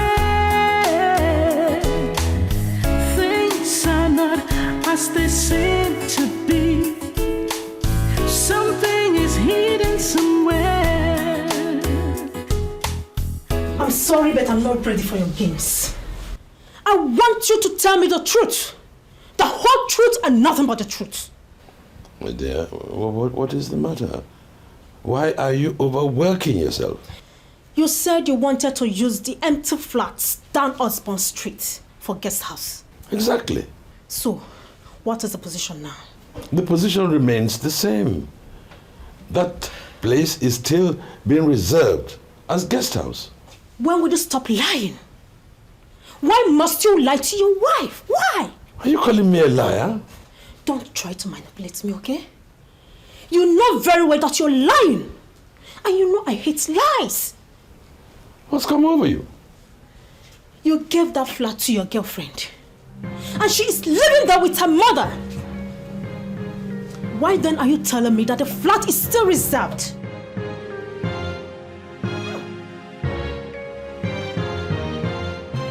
I will keep searching till I find Barrister, what is the matter? Good evening, madam. Terribly sorry to barge in on you at this ungodly hour. My wife is angry with me because I am keeping my girlfriend and her mother in a flat that we earmarked as a guest house. I tried to explain to her, but she wouldn't listen. So, madam, please, I will appreciate if you can tell her who you are and why you are here. Please, my fellow woman, don't be angry with your husband. At least my daughter is not his girlfriend. Your husband is only our lawyer, just our lawyer. He's just helping us to resolve the death of my husband. We have a house of our own. I have my own house, but the police said that we shouldn't stay there anymore.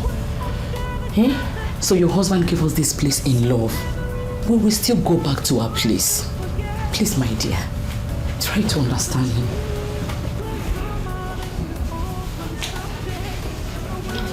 You heard? Are you satisfied? I mean, you don't appreciate what you have until you lose it.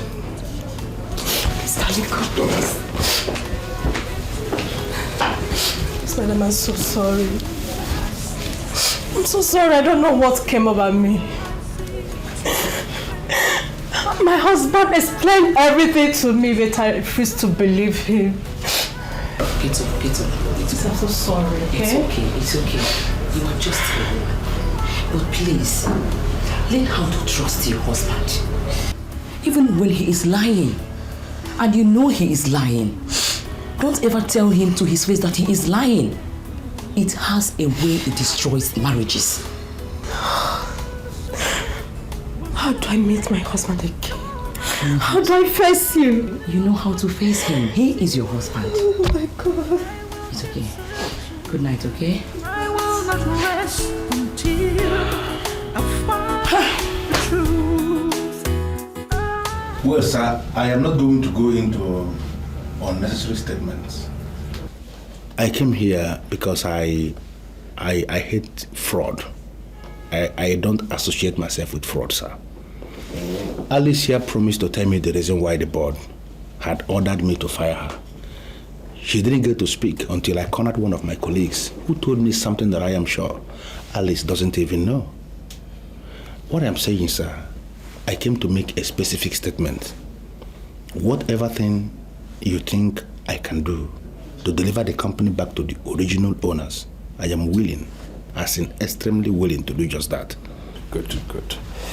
Mr. Okafor, hearing from you now has given me some sort of confidence.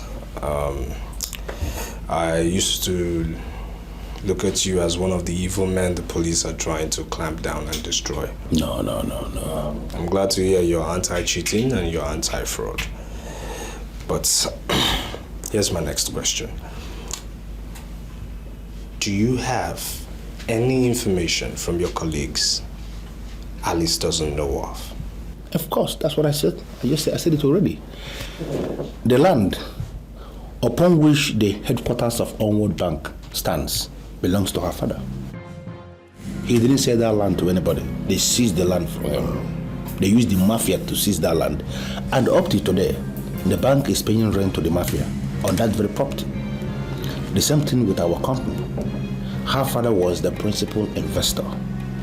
Now, every other month, we are paying rent to the Mafia because the board actually used as a Mafia to eliminate her father. They do not want her around because they know she's very, very relevant in that company. All right. Mr. Okafor, do you have any documents that can prove to a judge in the court of law that your board hired the Mafia to kill late Richard Neboriza? Well, as I sit here now, I don't have any such document. But if you can come around tomorrow, I am going to open up our storeroom. That is the archives where all the documents are kept. You take your time, you comb through.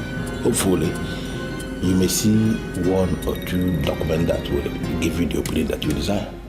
It can be good or bad.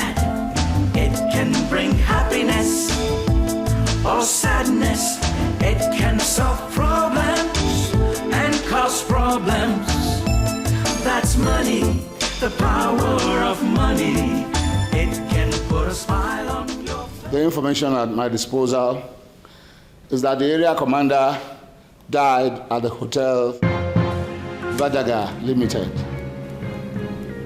The truth is that he actually killed Steph. Yes. I am not here to discuss the highly compromised officer, but I'm here to tell you information from my source. I'm sorry, sir, but we need to understand what you mean by your source. Inspector Jide has finally submitted his memo to the forces headquarters, and they're now ready to come and get us. I'm sorry, boss. You are confusing the boys, sir. You're confused? An officer is arriving from Abuja today. Her name is Aisha. She's coming to partner with Inspector Jide, and their purpose is to eliminate us. She's going to arrive in Dynamic Airways at 12:05. Now, I want us to ensure that she does not reach her destination. Her destination should be this house. Abduct her and get her into this house. Do whatever you can to make sure that you bring her into this house. Am I clear?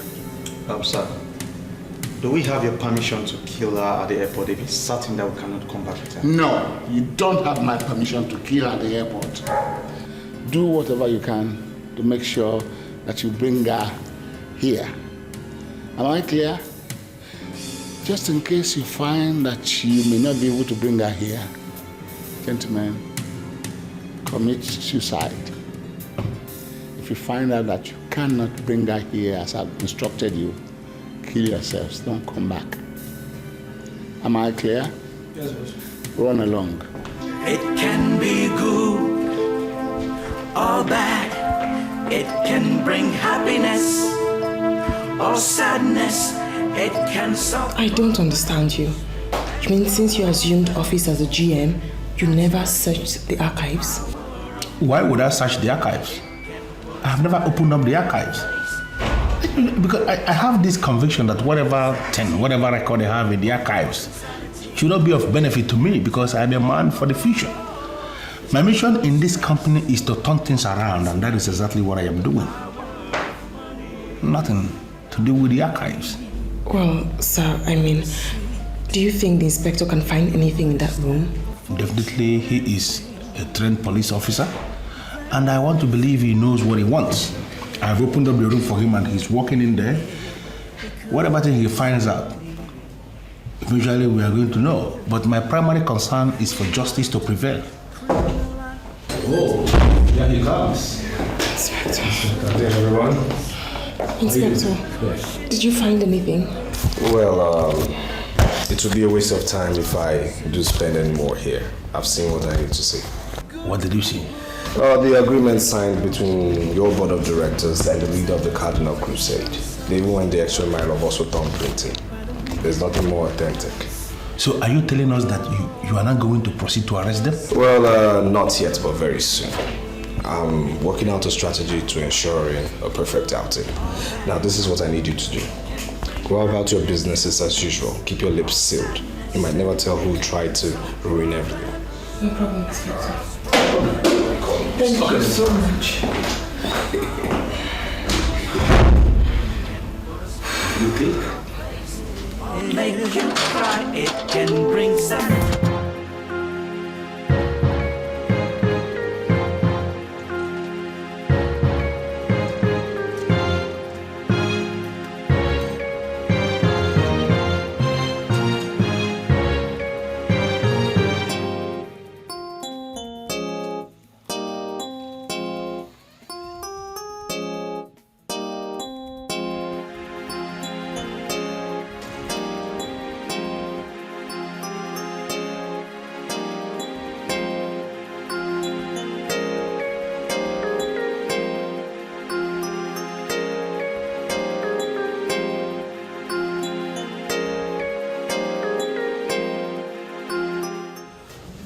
Sir, the area commander has been arrested. He killed someone at Radaga Hotels and the police commissioner ordered his immediate arrest, sir. Is he still in your local cell or has he been transferred to the state command? The police commissioner sent some men to pick him up, sir. I do believe that his arrest is a huge step towards curbing down the activities of the Mafia in the city, sir. I think I want him transferred to the force headquarters. Then you will have to talk with the police commissioner, sir. Leave that for me. I know what to do. Thank you very much, sir. I'm wondering if I could speak with Aisha on your phone. I've been calling her lines and it's not going through. I'm sorry, sir. I don't understand what you're talking about. Who is Aisha? Aisha is an inspector we sent to partner with you. We've received your report and we know you need an intelligent officer to assist you in your duties. She is due to have landed in your local airport. I've been calling her line and it's ringing no reply. Sir, I am not comfortable with this information. Why? Sir, because I'm not aware you sent anybody, from the force headquarters, sir. Now you know. Ask her to call me as soon as she gets there. Aisha is an intelligent officer and you'll find her a perfect tool in your hands. We are relying on you to get rid of all these criminals and get them arrested and prosecuted. Thank you very much, sir.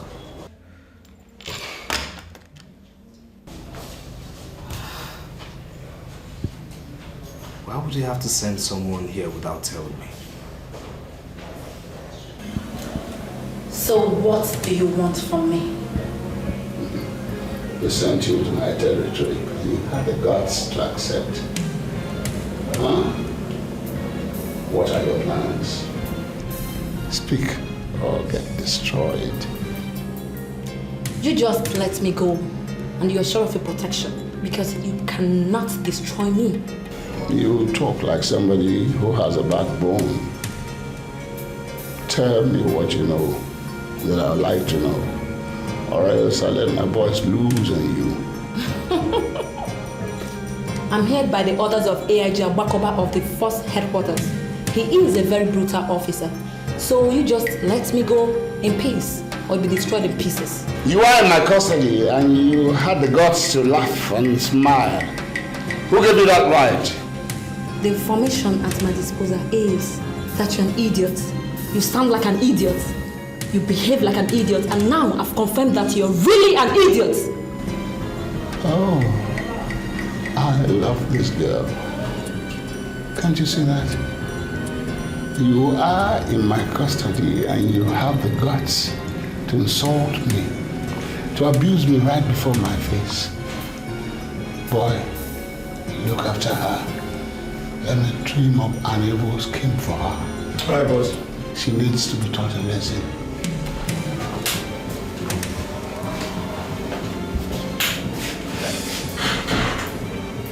How do you want it? Do you want it soft or real hard? Get out! Get your filthy hands off me! Look, what is your take, Zayna? No, seriously, what is your take? Are you not concerned that an intelligence officer sent from force headquarters is missing? I'm very sorry, sir. But I do not understand why a female partner is sent to you. And what kind of statement is that? AIG Agbakoba himself told me, confirmed it, that an intelligence officer was sent from force headquarters here. And here's my second question. Why would you allow a night of fling affect your sense of judgment? Why? What I shared with you was not just a fling. I gave you myself, and I'm not ready to take it back. I'm just worried that a female partner was sent to you. I'm sorry, Constable, but you have to leave my office now. I will not disobey you. But take it from me. You're the best man I've ever had. Now stop there. Come here. Now listen to me. I am going to arrest you if I fail to see the officer sent from force headquarters. Do you understand me? Arrest me? For what? Because you're giving me this impression that you're the brain behind her sudden disappearance. Now, if I find out you have anything to do with this, you'll be in serious trouble. Do you understand me? What are you saying? Are you saying you do not trust me? Are you saying you want to arrest me? All I am saying is you should pray I see her, else you're in serious trouble. Now leave my office, Constable. Yes, sir.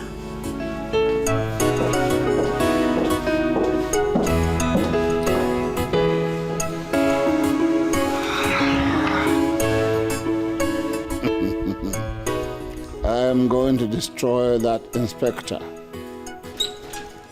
I will keep searching till I find the truth. I am ready. Good.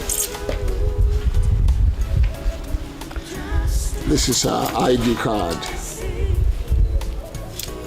From now on, you are no more Frances, the call girl. You are now Aisha Zongina, the police inspector.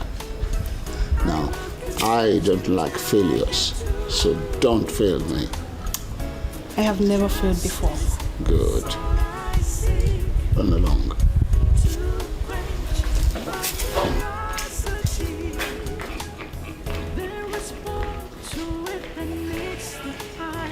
Yeah.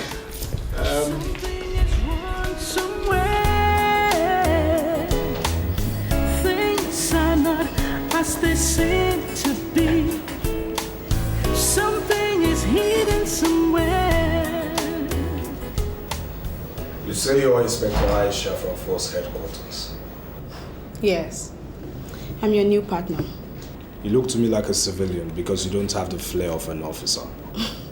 I am an officer. Look, we don't have any time to waste, okay? The instruction is that we go straight to confront the Mafia. You don't tell me about instructions. I do understand my instructions. Let me see your ID card. I already showed you. I want to have a closer look at it. Okay.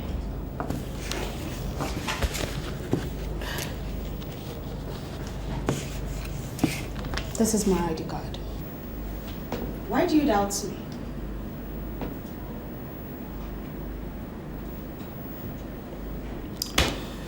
You're not the person in this ID card. Oh, I took that picture many years ago. You know, women change faster. You should know that. What police college did you go? Ikeja Police College. When? 1990. Name 5 lecturers at your police college. What kind of question is that? Who are you? Look, you're pointing a gun at a fellow officer. Stand up. I said stand up! Get on that! Now tell me who you are, who sent you, and where is my real partner, Inspector Aisha from Force Headquarters? I am your partner. Why are you embarrassing me? Officers! Officers! Stand up. Take this impersonator. Yes, sir. And hang her upside down. Head down, legs up. Torture approved. What? Move her. Move! Hold it. Wait. Okay. Are you ready to talk now? Okay. I'll tell you. I am Frances, Anna. I'm not a police officer.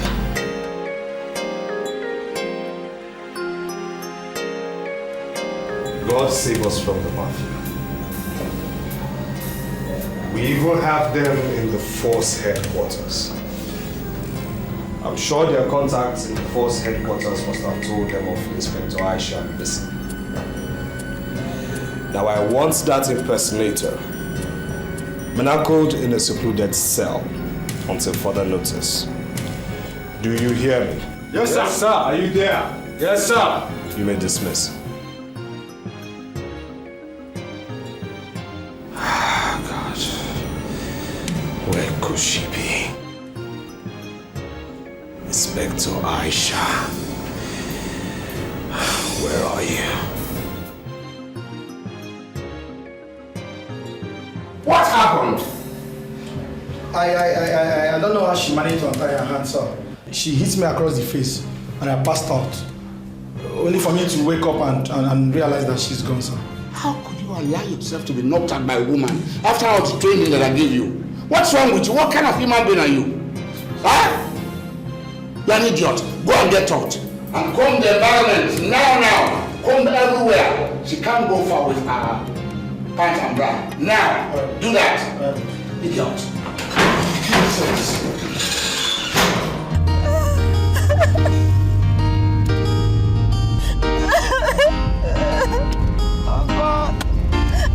Look at me. Sure? No, where did they go, sir? Central Police Station is not far from here. CPSK? Yes. No, madam, here I go that place, so my pass not very complete. Listen, I'm a police inspector. I was attacked by armed robbers. Look at me now. Just take me there. Nobody will arrest you, I promise. Because of God, though. Yeah, the first woman again. They don't give me no effort in my life. Just like the sun gradually rises in the morning and shines so bright throughout the day, so will the truth gradually be unveiled, one day. I want you to understand I don't have time. My partner who was sent from the force headquarters in Abuja has been kidnapped. Now, we are currently making arrangements to making sure that the ownership of the company gets transferred to Mrs. Richards and her daughter. This is what I want you to do. Call an emergency meeting of all the board of directors, including the leader of the Mafia. Give them a cogent reason why they should meet at your office at the same time. When they're complete, page me. That will not be a problem at all. I can even gather them in 1 hour. You know, all they need to hear is that there is a windfall to be shared, and all of them will gather to share the said windfall. So I'll do as you said. Okay. All the things done in the secret will someday come out in the open for all to see. I will keep searching. I will not rest until I find the truth. I will keep searching till I find the truth. I will keep searching.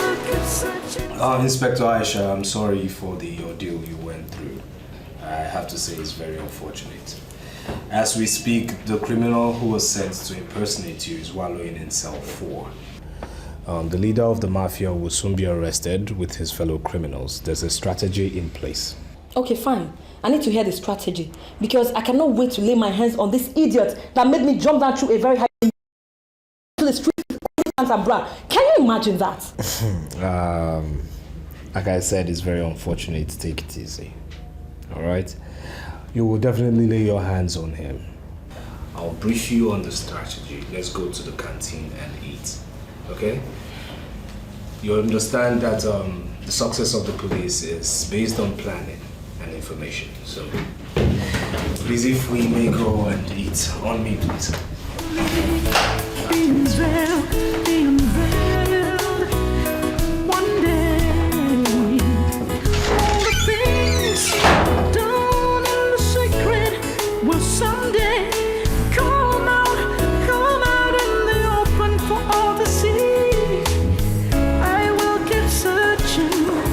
I will not rest until. Good afternoon, sirs. Good afternoon. Good afternoon. Good afternoon.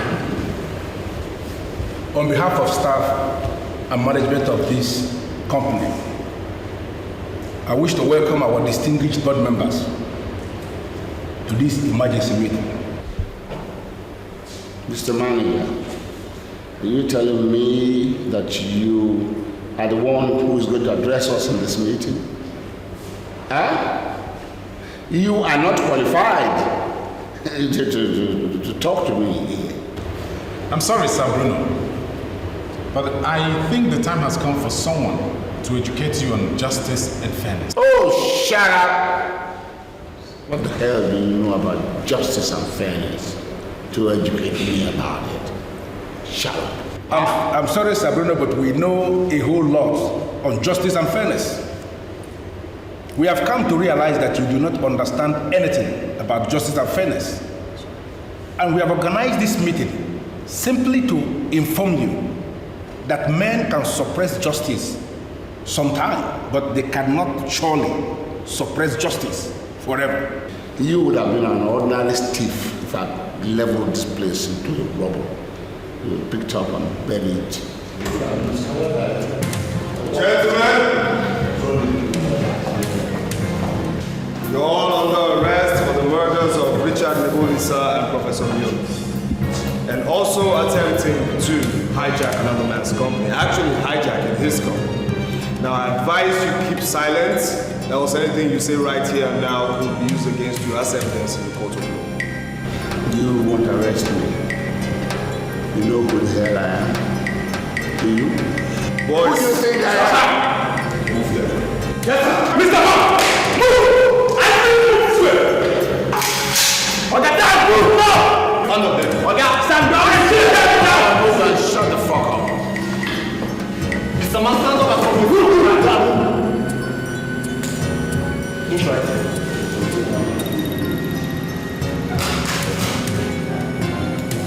Please move.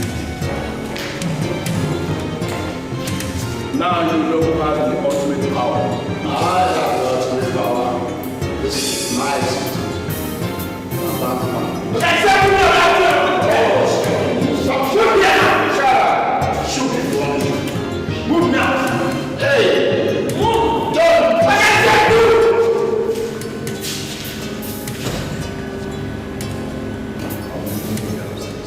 It's all yours.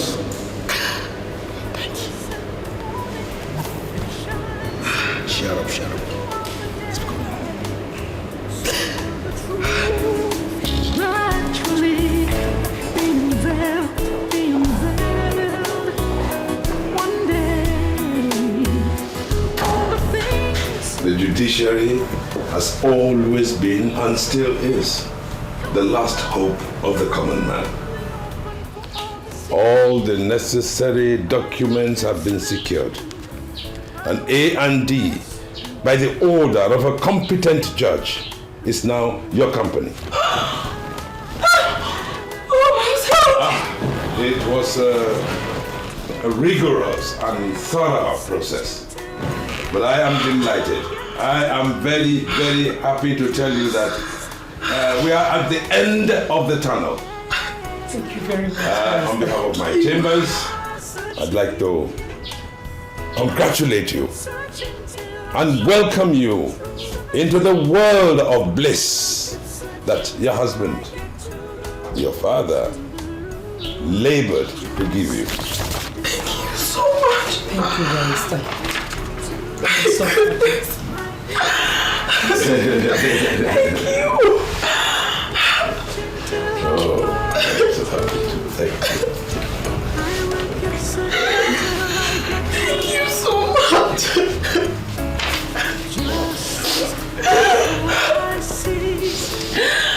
Thank you. Yeah, I will keep searching till I find the truth. I will keep searching till I get to the truth. Justice is all I seek. My curiosity. I will keep searching till I find the truth. Don't ever rest. I will keep searching till I get to the root. Justice is all I seek to quench my curiosity. I will keep searching till I find the truth. I will keep searching till I get to the root. Justice is all I see.